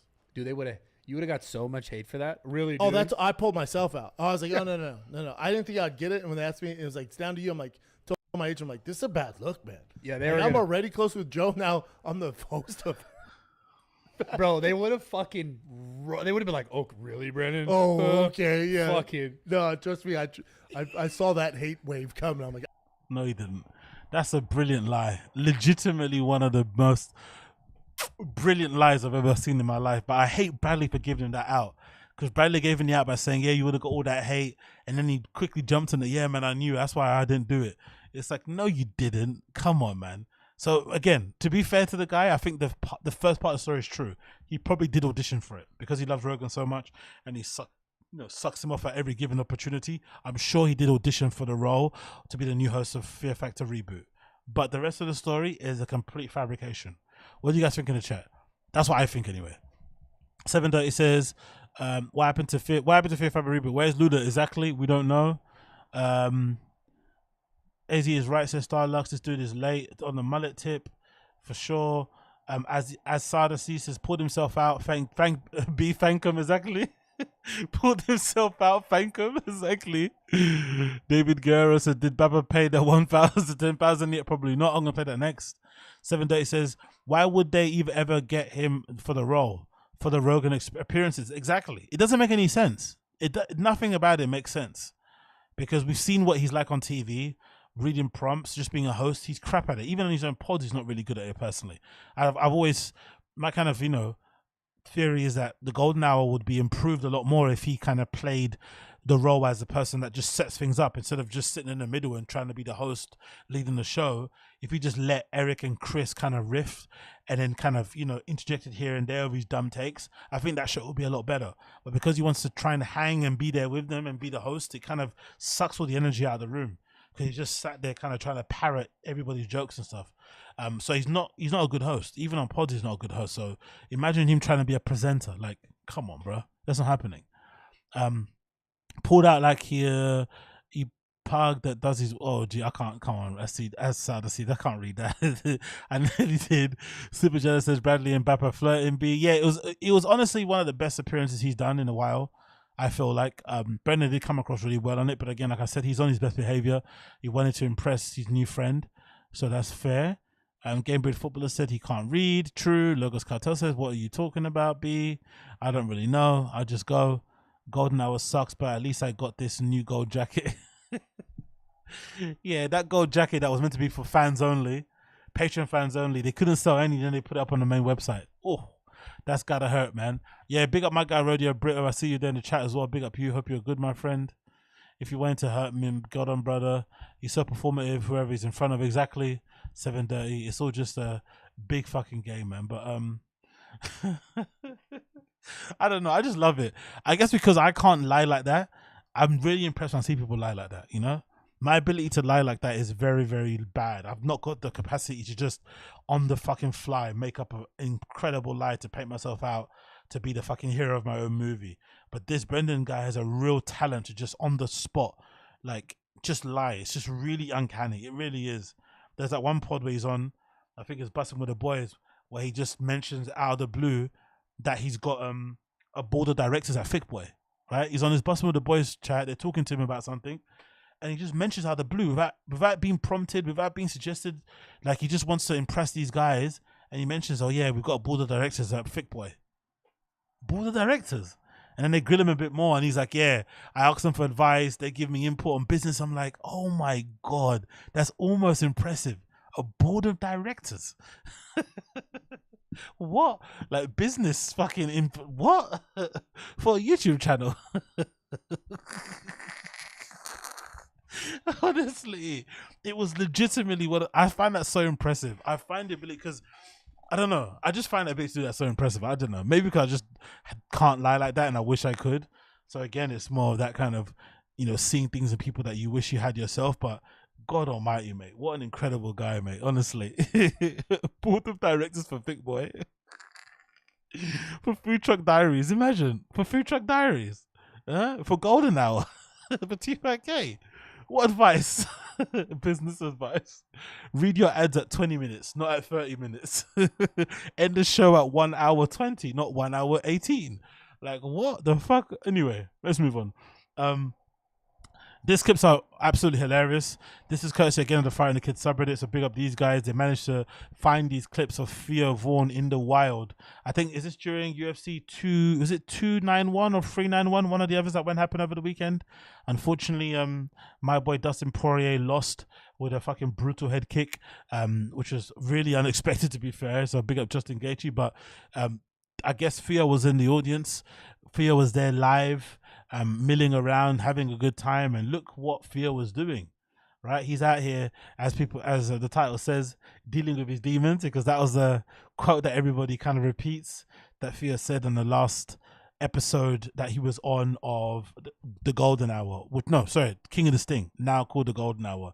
He said he had to sort some stuff out. That's why he had to leave the Golden Hour. And Brendan made it seem like, no, he said he had to sort some stuff out. Theo didn't say that. He said he was taking a step back. And Brendan kind of injected, said he sorted some stuff out to kind of give it the impression that Theo's fucking mental health was suffering. That's why he couldn't be in front of camera, and he was taking a step back from the limelight. When in actuality, he was taking a step away from Brendan. That's the fucking truth of the matter. That's a real brutal, sad truth of the matter, is that he actually didn't want to be Brendan's friend, clearly, or he didn't want to be associated with him, and he felt he was bad for business, and he hasn't been back ever since. And this is him sorting stuff out. I want to sort stuff out.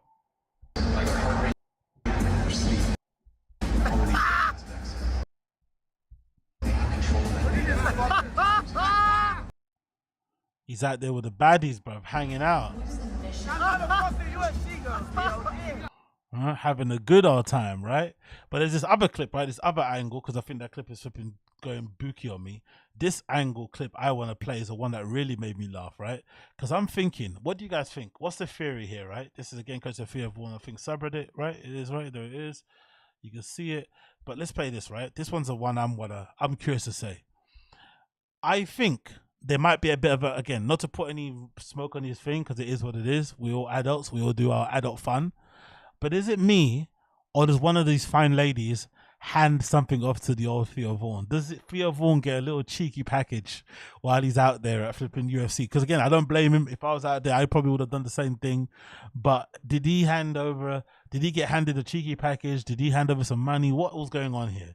Just keep an eye on what's going on with this lady comes with a bag that he kind of hugs. Just keep an eye on what's happening here.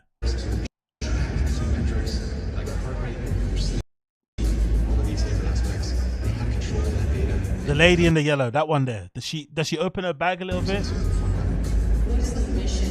Hug Theo, and then a bit of a hand exchange. What do you guys think? Was that cash? Was that a number? Was that a little baggie? Like, what would that be? Because when the lady approaches, she does open her bag to get ready to do something. The bag is opened right there. She approaches. Right? Two baddies in front of Theo, living the fucking life, right? Two baddies in front of him, right? one ring card girl, maybe one ring card girl that's off duty or something, right? So living a good life there. All right, they do that little white people hug, right, where they don't really touch each other, like side to side, no contact, no creepy shit, all good, right? He's safe in that regard, no custody allegations there, very mutual, very happy. Then he puts his hand in his pocket, and like a true party boy, because you know when you're out here, you have to make sure you have everything separated. So you got your main cash in one pocket, maybe in a wallet, but you know you've always got one pocket with the exact amount of what, you know, a little baggie goes for, whether it's $50, whether it's 60, whether it's 100, you've got the exact amount just nicely folded in your pocket, ready to go. So when someone's got something for you, you can just slip that in their hand, and even if it is, you know, over the amount, you can say, you know what, keep the rest of the fucking tip. You know, you just slip that in their hand. You'd have to stand there like an amateur and flick through your money. No. It's all folded nicely in your pocket, so you can hand it off to them and keep it going. Because he gets there, digs into his pocket, little handover to the woman in the hand, and then they keep it moving. But again, big up Theo for living. Even if that is the case, I don't mind. Enjoy, have a good time, sir. You flipping deserve it. You had to put up with a lot of shit, and to be fair to Theo, he flipping left at the right time, the right perfect time, really. And it's been pretty sick to see his career go from, you know, it was pretty good, yeah, good level, but now it's gone crazy, right? He's interviewing fucking Hulk Hogan. All these fucking podcasts are getting millions of views now.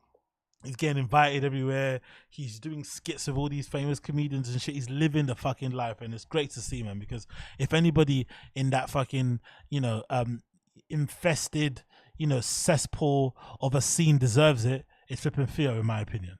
If there's one person in that scene who deserves that kind of success, it's definitely Theo. He's definitely one of my favorites, always has been. So it's great to see him get that kind of level of success out there. And yeah, you know, enjoying the baddies, living his life, having a good time. You know, clearly they enjoy his company too, which is great to see, because a lot of these comedians get a bad rap from the ladies out there for being dirt bags and whatnot. But you can clearly see the ladies fucking love Theo. You know, LL Cool T. That's what he should be, right? LL Cool T.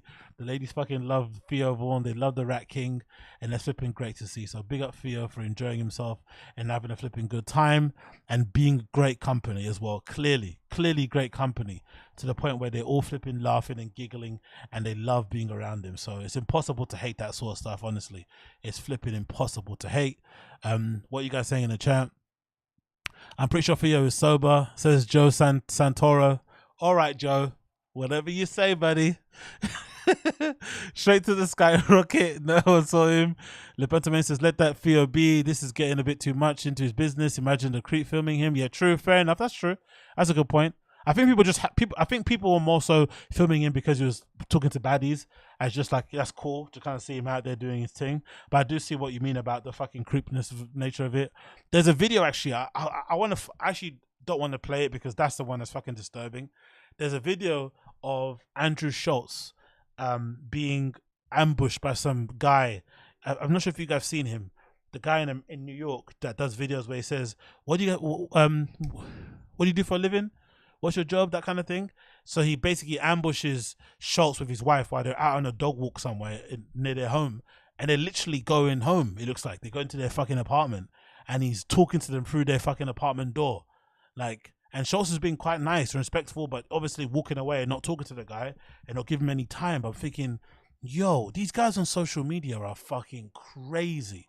They were literally filming Schultz, like, with his dog and his fucking wife walking into their apartment or walking into their building, whatever. You know what I mean? Like, you know, New York buildings, just like, you know, apartments, you have to main door on the street and shit. And he's literally following them as they flip and go towards a lift. I'm like, not following them, but he's like standing outside filming them. I'm thinking, yo, these guys are absolutely insane. The youth of today don't have no limits, mate. No lines. Justin Torres said only a boomer would pay cash for drugs out in open. Cash out, baby. Nah, man, we don't want no digital trails, man. We don't want no digital flipping trails. We want a straight cash in hand, brother. Zinga, you're teaching the dogs the dog ads live. Nah, I'm not teaching anything, man. I'm just saying, you know, adults be adulting, you know what I mean? That was sloppy. If that was a transaction, makes me think not just a number or something. Yeah, probably. Steve Castaneda says, I wonder if you'll go back to T-Fat-K to promote his special when it drops. That's what I'm wondering too. To be fair, again, I like to play let's be fair to everybody. I think he owes Brendan and those guys one appearance.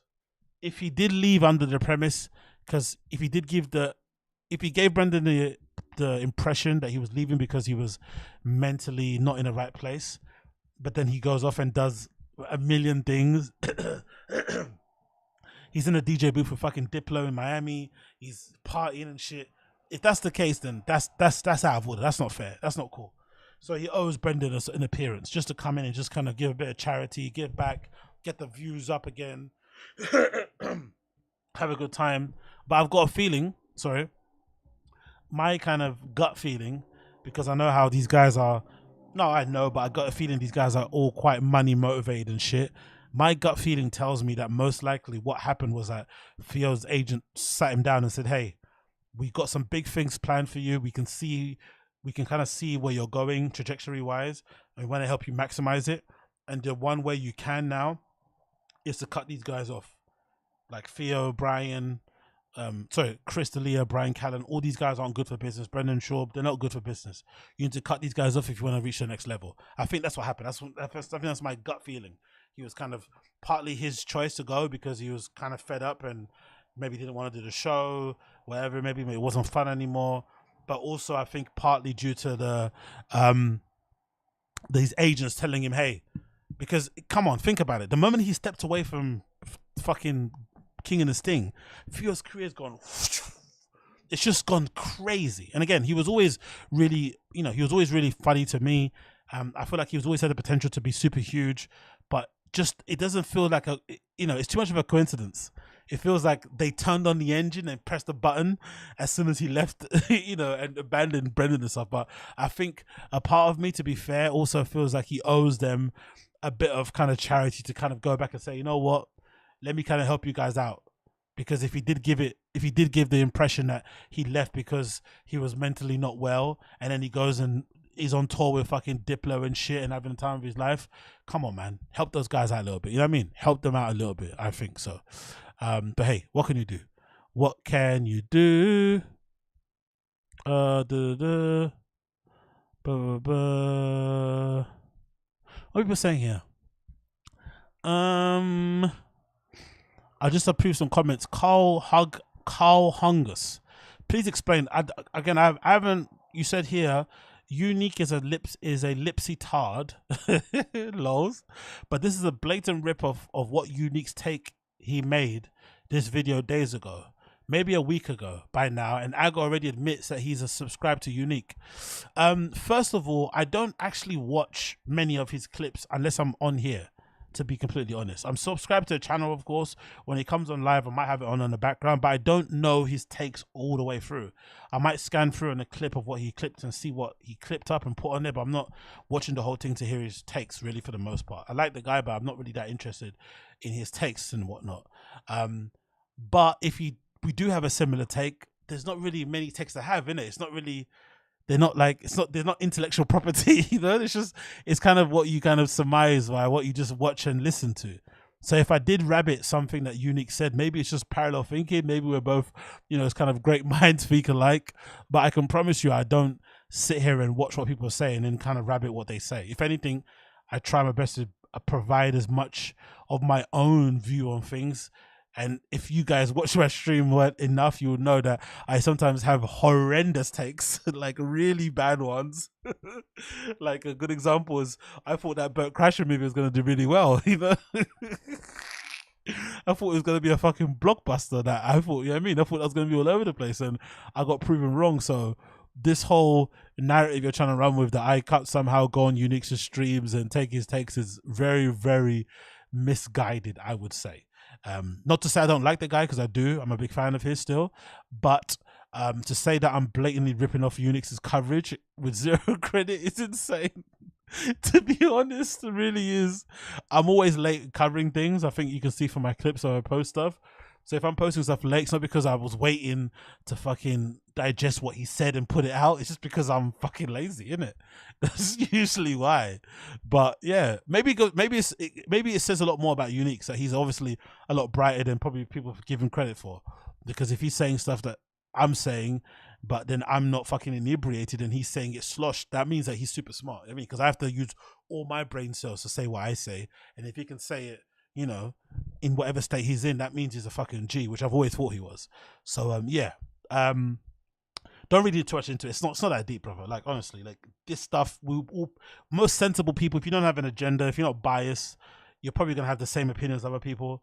If you have a hate bone over some people, you might not. It depends on it. It kind of is what it is. But, you know, if you do feel that way, then what can I do? What can I do? Next one. Actually, we got this clip what I want to play. Again, putting some credence into the whole Theo Vaughn being an absolute gentleman. And I feel like there should be more of this, personally. There should be more of this, right?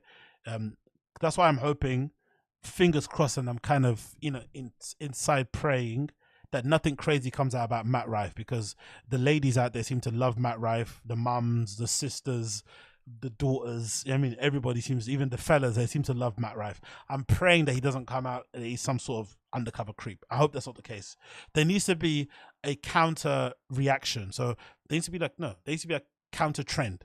So for all the flipping dirtbags out there that are doing the whole Crystalia shit, the pedoing, the diddling, the just being horrible humans to the ladies, there also needs to be more of this out there, right? Of this flipping clip that I'm going to play from you from the Friday the Kids subreddit, of this young lady talking about how much she loves Theo, right? They talk about her, right? Look, this is the title.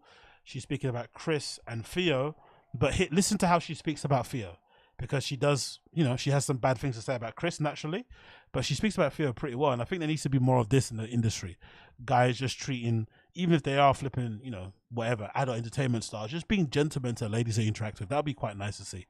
So let's play this. A amount of comedians in my DMs. Okay, like who? Ooh, a canceled one. Crystalia. Oh. Yes, he's canceled. Why We're is not he responding to him. He's problematic. He is? Yeah. And how many times would you say he's DM'd you? Well, I used to respond to him a lot, so multiple. Okay. It's ongoing. And anyone else? Any other comedians? Oh, we're name dropping Theo Vaughn. No way. I love him though. Do you See, I love him though. I like that. That's lovely. I like that. I'm not gonna lie. I think that's really cool. The fact that she said that about Theo is really nice, and we need to have more of that. We need to have a counter reaction of like guys out there who, again, do what you want to do. You know, live your life, be a rock star, but also, you know, maybe treat them nice. I don't know. Maybe be a gentleman. Maybe have them have some good things to say about you. That would be pretty nice to see, innit, from time to time, instead of it just being a constant barrage of fucking horrible people. So maybe we need more of that. And Lepoto may say we don't need more of these, in my opinion. Maybe we don't, but I just feel like if they're gonna go out there and they're gonna flip and lay pipe, I think they should just be decent guys. Just be nice. Papa wants to see Matt's 8 inches. Matt Theo Vaughn called me on the phone and hearing my music, straight up called me to say kind words, talk to 10 minutes. Dude, exactly, there we go. I like that Matt Guerra. See, Theo Vaughn called him after having a bad day and hearing my music. What was that? TPW episode number 101. Oh, this past weekend, sorry. Straight up called me to say kind words, took for 10 minutes. Dude, this is a good in my book. Yeah, exactly. I like that sort of shit. I want to see more of that. Again, this is a bit, you know, kissing and telling, which I'm not a fan of, and it's a little bit out there and whatever, a bit extra. But she has some good things to say about Theo. She said at the end there, I love Theo. That is a resounding, that's what you'd want to hear. Do you know what I mean? If someone's going to put your business out there, at least have them say that they actually like you. I like that. And then, of course, to end it, we've got this one. Again, showing that, you know, he's out there sorting things out. Big up the guy on the front, the kid who uploaded this picture. More evidence of Theo out here sorting things out, right? Look at this. Theo just got to sort things out, wishing the best. Look at it. Here's Theo out here in fucking UFC. All the ring card girls happy to take pictures, giving their best smiles, all got tagged. They're all probably following him back on socials. You love to see it, right? You fucking love to see it. Big up Theo, man. Next picture of his from his Instagram. You've got here Theo hanging out with Kamaru Usman and his family and shit. That's pretty cool to see. And then you've got a picture here with Theo with Jorge Masvidal, right? The original BMF in the audience too. Again, happy to see him. This is where Brendan should be, you know, he should be here. As a former fighter and a now stand-up comedian, he should be in these flipping environments. But, you know, I don't blame Brendan for not doing this, because Dana White hates Brendan so much, like probably more than probably some guys in the subreddit, that I have a feeling if Brendan ever turned up to a UFC card, like he would possibly get him escorted out. Like, and that would be super embarrassing. Like, he's the type. Dana's so petty, so vindictive, right? And he holds grudges. Like, he doesn't forgive easy, like Dana White. He's a really mean guy in that respect. When you cross him, it's over. So I could imagine a scenario of Brendan turning up to a fight card, you know, and wanting to hang out and shit, and then getting escorted out. So it's probably good that he doesn't go. You know what I mean? But it would be better, you know, it hurts him that he sees, you know, Theo out here having this level of fun. But hey, what can you do? What can you bloody do? It kind of is what it is. But yeah, big up Theo out here, sorting things out, doing his thing, being surrounded by the tings, right? By the tings out here, right? The fucking UFC tings, living his fucking best life. Theo Vaughn, the legend. Theo Vaughn, the flipping legend. So let's move from that one. Let's go for this. Oh yeah, let's play this one. This is obviously the one that everyone's talking about. So we need to talk about this, yeah? This is courtesy again of the Friday Kid sub. Thank you for the person who clipped this. Oh, what are you guys saying in the chat? Seems like the UFC community like Theo more than Papa. Yeah, for sure they do. He already said he's thinking of doing a show, right? You mentioned ages ago he's working on some sort of show ideas with the UFC. That would be pretty cool. Some sort of maybe interview thing, who knows? Brendan sent a bat signal when he said the guys were talking behind Matt's back. I think it's in hopes of Matt biting the drama. Oh, Dexter Watson. Brilliant take, Dexter. Brendan sent a bat signal when he said guys were talking behind Matt's back. Yeah, I remember on the Golden Hour, innit? I think it was in hopes of Matt biting on the drama and becoming friends using that drama. Very astute, very, very astute, very observant. That was very true. I kind of thought that was random too, out of the blue. He kind of just said that. Obviously trying to get in his good graces. I'm pretty sure he's the kind of guy that's probably sending him fire emojis on his Instagram stories, double tapping, leaving little comments and shit. If Matt Rife is smart, you'd stay well away from those guys. Like, you've already made it on your own without needing to be Joe Rogan's friend and hang out with those LA guys. The last thing you need is to be associated with those guys. Like, nah. Hope Matt Rife doesn't bite it at the drama and just kind of leaves it alone. But that's very true. Negative, you think you're allowed to even... Negative. Oh, Logos Carto is saying what? He's not allowed within 2 miles of the UFC. That would be hilarious. So yeah, exactly. Yorga's a great guy. Never met him. What can you do? Stop being a cunt, probably. Exactly. I saw a video of Brendan talking about saving kids from a car crash. Kind of made him hate him less. Yeah, but that's a problem though. BVDRXR. Try and get the whole gist of that story. Go into the Reddit and, you know, dig around and stuff, and you'll find the threads where they talk in detail about that whole thing, and you'll see there's a lot of holes in that story. Not to say he didn't do it, but the way he painted the story, it's not exactly as it seems. Just keep an open mind. That's all I say. And make your own impression, but just keep an open mind. Anyway, let's continue. So, this is the best clip, right? This is courtesy of the Fire and the Kid sub. Big up those guys. They put together this clip that details the entire issue that happened. Also, the entire breakdown of Brendan essentially losing $10,000 in real time because of the bet that he put on for the main fight during the card this past weekend, right, in the UFC, where unfortunately Dustin Poirier lost by a head kick from Justin Gaethje. Now, the funny thing about this is that I think most people out there, you know, are probably big fans of Dustin Poirier. I think he's just got one of those kind of fan bases and he comes across really likable. So I think when most people out there heard that Brendan was backing Dustin to win, we all flipping were like, no, because we know what that Brendan curse does to people. All of us Dustin Poirier fans were probably sat there thinking, fuck, man, Brendan's got Dustin. That means he's definitely going to lose. But when the fight started, it was pretty even. Maybe the first round went to Justin Gaethje and shit. It was pretty back and forth, I thought. They were pretty evenly matched. But then out of fucking nowhere, I think maybe the third round or fourth, forgot where it was, head kick out of nowhere, very well disguised by Justin Gaethje, hit Dustin Poirier and he got knocked out. But in this instance, this video is funny because Bradley Martin joined the fight companion that he does, right? The Calabasas fight companion. And he basically, you know, it kind of felt like this was a bit. It was kind of planned beforehand or meant to do this whole like betting thing. But I don't think Brendan knew how much money, you know, Bradley Martin was willing to put on the line.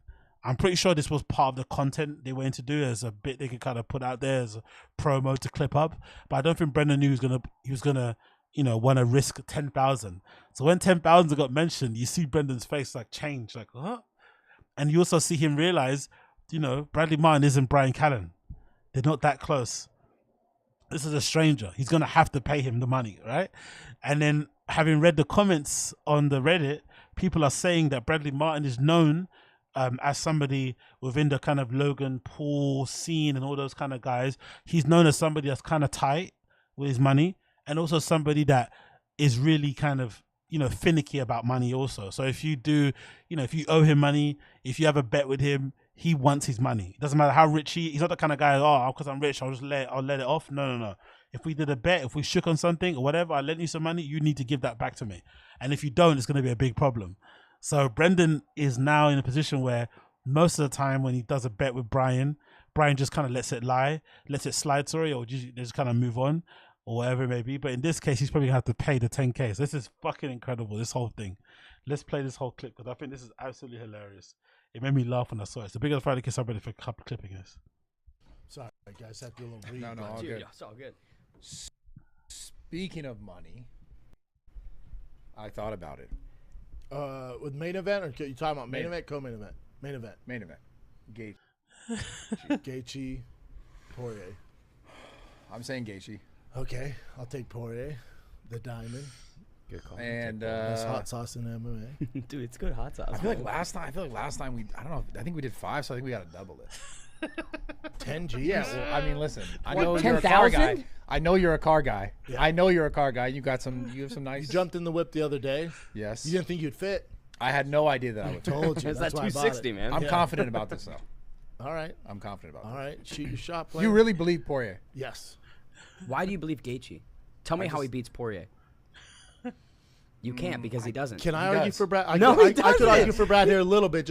He does. If you look at their last fight, Poirier was killing him though. No, here's the thing. Now Poirier was losing on the cards a little bit, and also with the leg kicks. He literally was not. I watched that fight 2 days ago. I looked at the scorecards. It was heavily in Poirier's favor. The only thing Gaethje had was the leg kicks. He was getting countered. He was getting ripped to the head. Momentum was on the side going to that fourth, and you had the eye Okay, poke. the fourth round, it was Gaethje was kind of taking over. Yes. Into that fourth round, and they got clocked immediately. Poirier timed that leg kick in round 1. He was launching that left straight from round 1. Fuck all that. I saw a clip where Poirier was talking about. Listen, Poirier was talking about like beating bigger guys is easy, and that just kind of pissed me off personally. That's fair. That's a 260 mindset. That's a 260 mindset. I'm 260, brother. Listen, Gaethje's also changed his fighting style according to him and Trevor Whitman since last time. He's fighting smarter, which I think it's his strength of schedule allows him to fight smart and get wins. I don't know if James Vick, Edson Barboza, Donald Cerrone were the 3 fights after he fought Poirier. All older. Exactly. Except for Vick. And he got first round KOs in all of them because, again, it's easier competition. So what do you want, Brad? What do you want? Shoot, dog. You want the 10? Yeah, just flat. Cash app. Yeah. All right. Or like whatever. You can cash me. Cash me. I don't have 10 G's cash. What do I look like? Come on. I look like Steve Jobs, dog? Yeah, whatever. No, he cash does. app. Okay. No going back on that. Nope. You got it. Okay. Now I'm going to be stressed. You see his face? Did you see his face when he shook his hand? You see his That's the face of somebody that is very, very worried that this bet is gonna not go his way. This is the face of somebody that's very, very worried that the bet will not end up going his way. Absolutely incredible scenes, right? So that's how it fucking started, right? Exactly. Somebody said here in the chat, who said here, 7 Dirty, an incredibly reluctant bet, right? He's kind of pressured into it. I think the telling moment was when he said the amount, because this again goes into this kind of adds credence to the whole what's that thing? The whole video we watched about Cast Media. If we go back in the beginning, there's a bit where Bradley mentions the amount and he pulls a face. There's 2 sections anyway. There's a bit where Brendan tries to change the subject when he mentions a car. Oh, you go into my Porsche. I told you could get into it. Big guys can't drive fast cars. Ha ha ha. And then Bradley didn't take that bait. He just kept on going, talking about the bet and the money. And then when he mentioned the amount that he went to bet, Brendan was like, what? So this goes to credit. So maybe he doesn't really have the maybe he couldn't pay BGO because he didn't really have the money. Maybe that's the point. Let's see it. There's a bit where he does it. Let's see if I can find it. You can't because he doesn't. Can I argue for Brad? No, he doesn't. I could argue for Brad here a little bit. He does. If you look at their last fight, What is it, 10 Gs? The only thing Gaethje had was the leg. Somewhere here.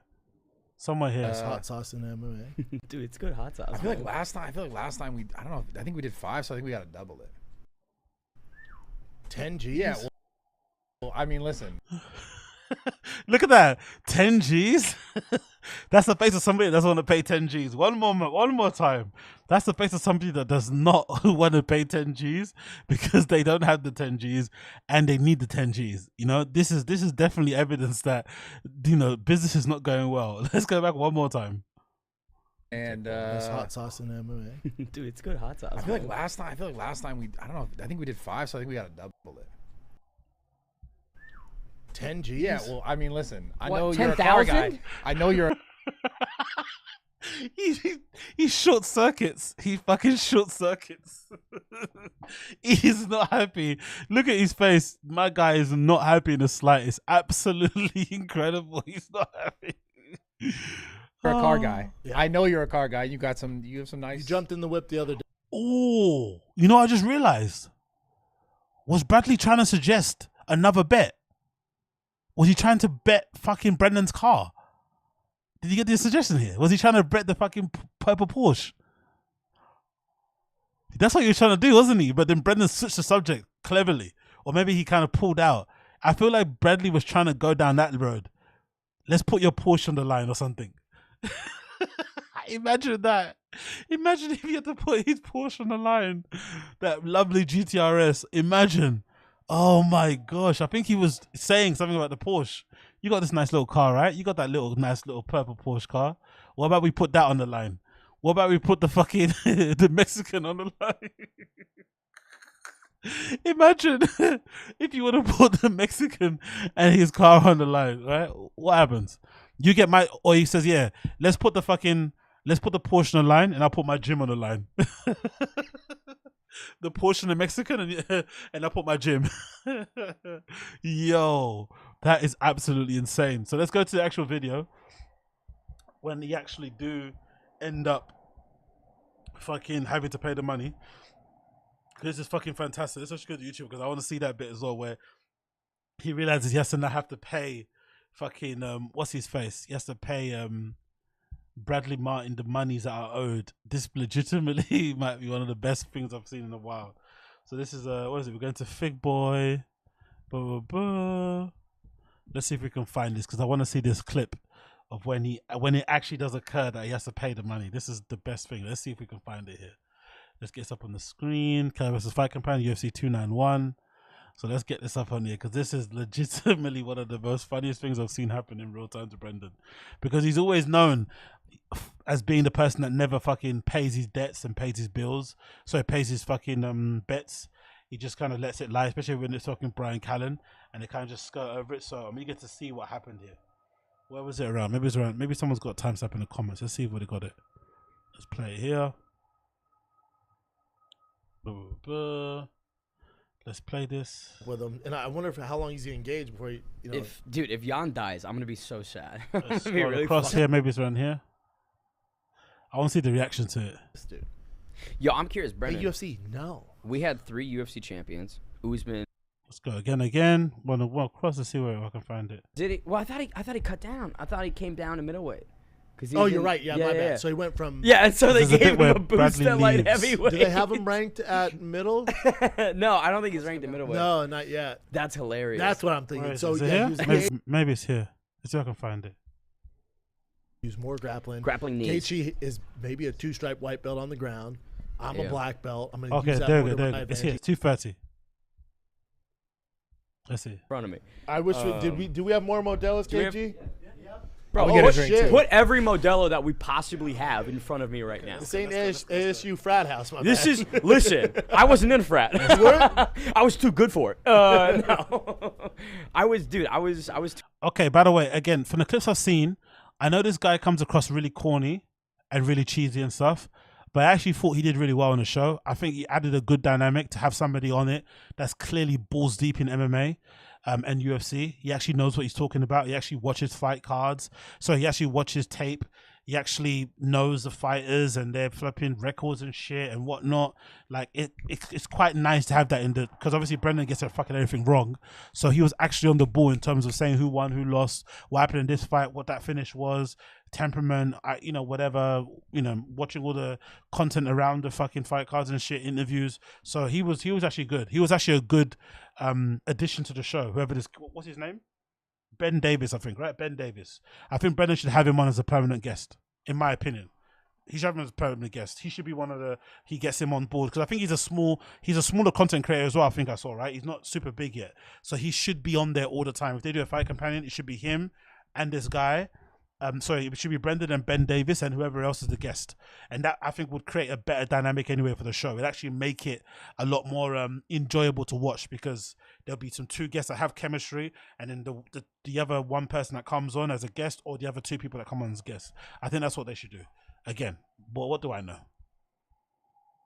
Too involved. Did you try out for him or no? I accidentally rushed Fiji. You just went to a party. And yeah, no. Coming in with the Modelo's. You're the fucking goat, baby. I think Bud Light owns Modelo.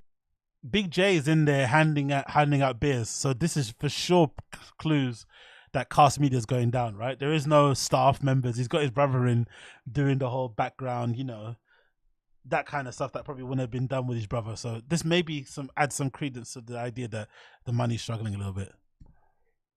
Modelo, and their stock's through the roof, and everyone's like, yeah, take that, Bud. Yeah, big up Game Breed Footballer, man. Drive safe, my friend. Drive safe. Put down the Modelos if you're in your car as well. Put down the Modelos. Light. And it's Budweiser's like, we own them yeah. too, dumbass. Another 6-pack locked and loaded. We got Bud Lights too if you want one of those. I'll crush any beer. Oh yeah, you drink Bud Light? I like Bud Light. Here's the thing, beer's beer. Beer's a beer at the end of the day. I like people start sucking cock. People like to attribute political meanings to shit. Beer's beer at the end of the day. Yeah, I agree. Like, come on, real motherfuckers, they drink. But not Bud Light. I hear you. BLs. Give me a couple BLs. Little BLs. We're watching this again. If you just joined in, we're watching this so that we can get to the live reaction of when Brendan realizes, or when Brendan sees that fucking, Justin Gaethje knocked out Dustin Poirier with a head kick, and then now he quickly realizes that he owes Bradley Martin 10K, and then he comes to the realization slowly that Bradley Martin isn't Brian Callen, and that most likely he will have to pay him the 10K. This is what we're waiting for. Let's just play. BL action? I'll drink you put in a glass can. You put in a little cup before you put the... Isn't it weird how that became a thing? And like I went to the Padres game, right? And I'm there with my brother and my no! He knocked him out, head kick. Poirier knocked him out with a head kick. Yes! I mean, Gaethje knocked him out. Yes! Let's go! Run me my fucking money. That's the first thing he said. Run me my money. The first thing he said. Look at Brendan's face. We're gonna go back a little bit more. Just look at Brendan's face one more time. I'm sorry about the volume. If you're listening to this with your headphones, I'm sorry. Let's go one more time, right here into the corner. Let's get his face. Here one more time. That became a thing, and like I went to the Padres game, right? And I'm there with my brother and my no! He knocked him out, head kick. Poirier knocked him out with a head kick. Yes! I mean, Gaethje knocked him out. Yes! Let's go! Run me my fucking money. Look at the terror on his face. The fucking terror. Sorry, I'm gonna have to fucking screenshot this. Oh, I have to screenshot this. I have to. Look at the terror on his face. And this one too. Ben Davis realizing he has to pay him he's oh my god, Brendan has to pay that guy 10K. He's realizing it as well. I gotta get this. Honestly, oh my god, I actually feel bad for the guy. I'm not gonna lie, I feel kind of bad for him because, again, like I said before, having seen the comments on the Fighter Kid sub, people have been saying Bradley Martin is known as a guy who's very, very money aware, right? He doesn't let shit like this slide. He's very tight. He watches his fucking pennies and dollars and shit, and if you owe him money, you need to pay it up. And if Brendan wants to be this guy's friend, he's gonna make sure he pays. Because if he doesn't pay, this might be the end of the relationship. You know, this might be the end of their relationship. It might be the fucking end. So he's gonna have to fucking pay up. Oh my god, this is fucking epic. Look at Bradley's face. Let's see Bradley's face. Look at this. Look at the smile on Bradley Martin's face. Look how happy he is. 10K up, right? He probably did the show for. Imagine. I've got a theory that most likely they did do the show for free. If you're a content creator and you want to get yourself out there, just come on for free, right? He gets him on. They do, or maybe they swaps. Bradley asks him to come on his show. He comes on his show. So they did it for free. So Bradley's probably thinking, wow, I'm 10K up. I did this show for free. And now I'm 10K up. That's a smile of being 10K up for doing absolutely nothing. Let's go back a little bit more. Let's go back. Listen when he arrives. Look at the smile. Poirier knocked him out with a head kick. Yes! I mean, Gaethje knocked him out. Yes! Let's go! Run me my fucking money. He's about to eat his pizza too. He's got his hot sauce in his hand. Imagine how happy he is. He's about to tuck into his pizza. He's got his hot sauce ready to go, and he's 10K up. What a good day. What a fucking good day. Pizza, hot sauce, 10K. Loving it. And Brendan, look at Brendan's face in contract. Oh my god. Look at Brendan. I missed that shit trying to get pizza. I know, bro. I'm so mad right now. And you don't even like pizza. Bro. I didn't even. He likes pizza now. Everyone likes pizza when they got 10K in the account, right? I fucking hate raisins, but if someone gave me 10K, I'll probably eat a bowl of raisins. See it. We were talking So I about Bud kinda Lights, won. man. We're talking about BLs. We're talking about Bud Light and not Dustin being gay. Poirier fucking died. Yo. Damn, you guys. I missed it. Oh my god. Well, let's see this. Is that Sebastian? Logos Cartel said, gotta get paid first, Zinga. But that's the thing, Logos Cartel. Trust me. Brendan wants to be Bradley's friend. And from what I've been reading on the comments and stuff, Bradley is very picky with money. So Brendan's got two decisions to make. In life, you do this all the time, right? In life, you have to realize, especially when you get older, you got two decisions to make. Usually, they say that a lot when you borrow money from friends. Sometimes they'll say when you borrow money from friends or when you're the person borrowing money from a friend, you have to be prepared to either lose a friend or for things to change, to be weird, or maybe they're just going to pay you back instantly and be a cool friend. Some friends do exist like that, where you ask them for money to lend, to borrow, you give them it, and then they give it to you right back when they said they're going to give it, or sometimes even before with a little extra on top because they're happy about it. Or it completely ruins the relationship and they're not your friend anymore, or it changes because they take long to pay, whatever. In Brendan's case, he has two outcomes here. If he doesn't pay, basically lose Bradley Martin's number. They're never going to be friends like they were before. He's going to hold it against him forever. Or pay instantly and act like it's not hurting you when it is, but then it saves the relationship. So it's in his best interest that he pays. Really and truly, it is his best interest. He needs Bradley Martin. Especially after the last pod they did. That last pod was probably the best Brendan Schaub appearance I've ever seen in my life, and he needs Bradley. So if I was him, I would do it. Maniscalco, he's gone. We're never gonna know.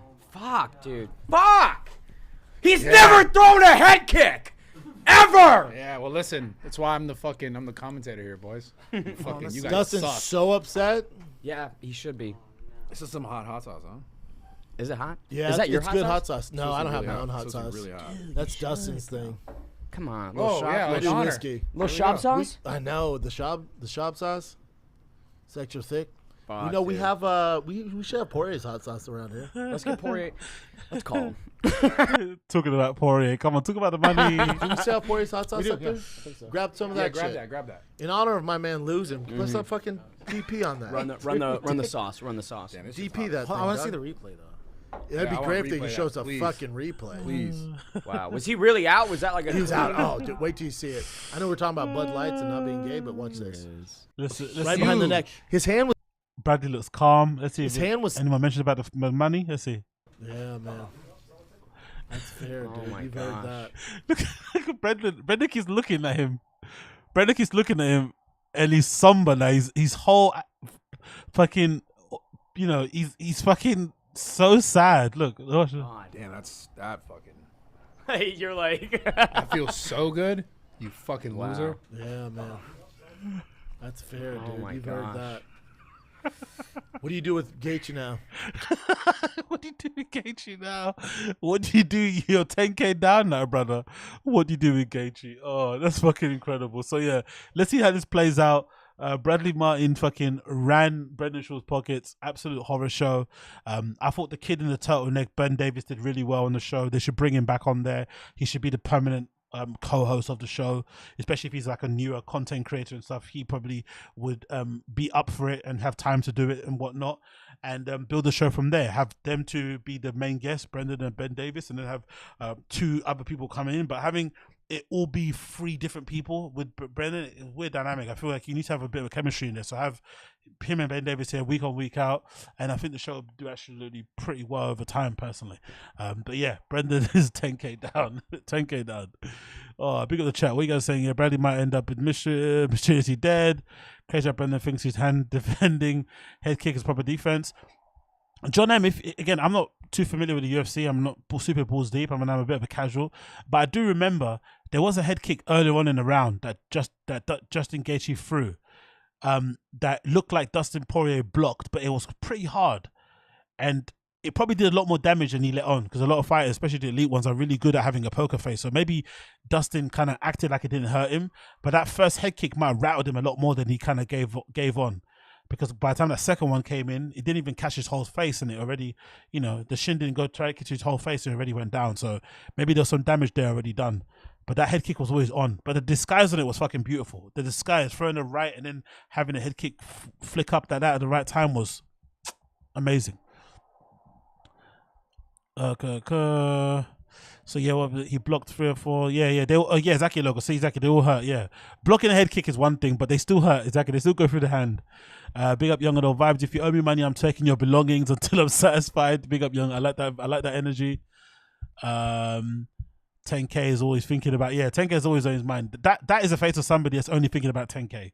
That's not a face of someone thinking about fight cards and shit. So yeah. Yeah, Justin recognized he said the head kick worked earlier. Yeah, big up, Sir Alexa. I appreciate you. Anyways, I'm gonna leave you guys now. Thank you for tuning in. Like I said, this will be a short one. Thank you for hanging in there with me and joining me on this show. I just wanted to quickly cover some of those topics that were kind of hot on the flipping fryers out there. So thank you, those of you tuned in. I'll probably come back again later on today when I kind of come back from doing all my little errands I need to do later on today. So yeah, thank you for tuning in, people. I appreciate all of you. It's been an absolute pleasure as per usual. Those of you who are in the flipping chat, please make sure that you yeah, no problem, Bear Nips. Happy I could pass some time for you. If you're in the chat and you haven't liked the stream, make sure you do. That'd be greatly appreciated. Smash the like button for me down below on the stream. Give me a little help on there.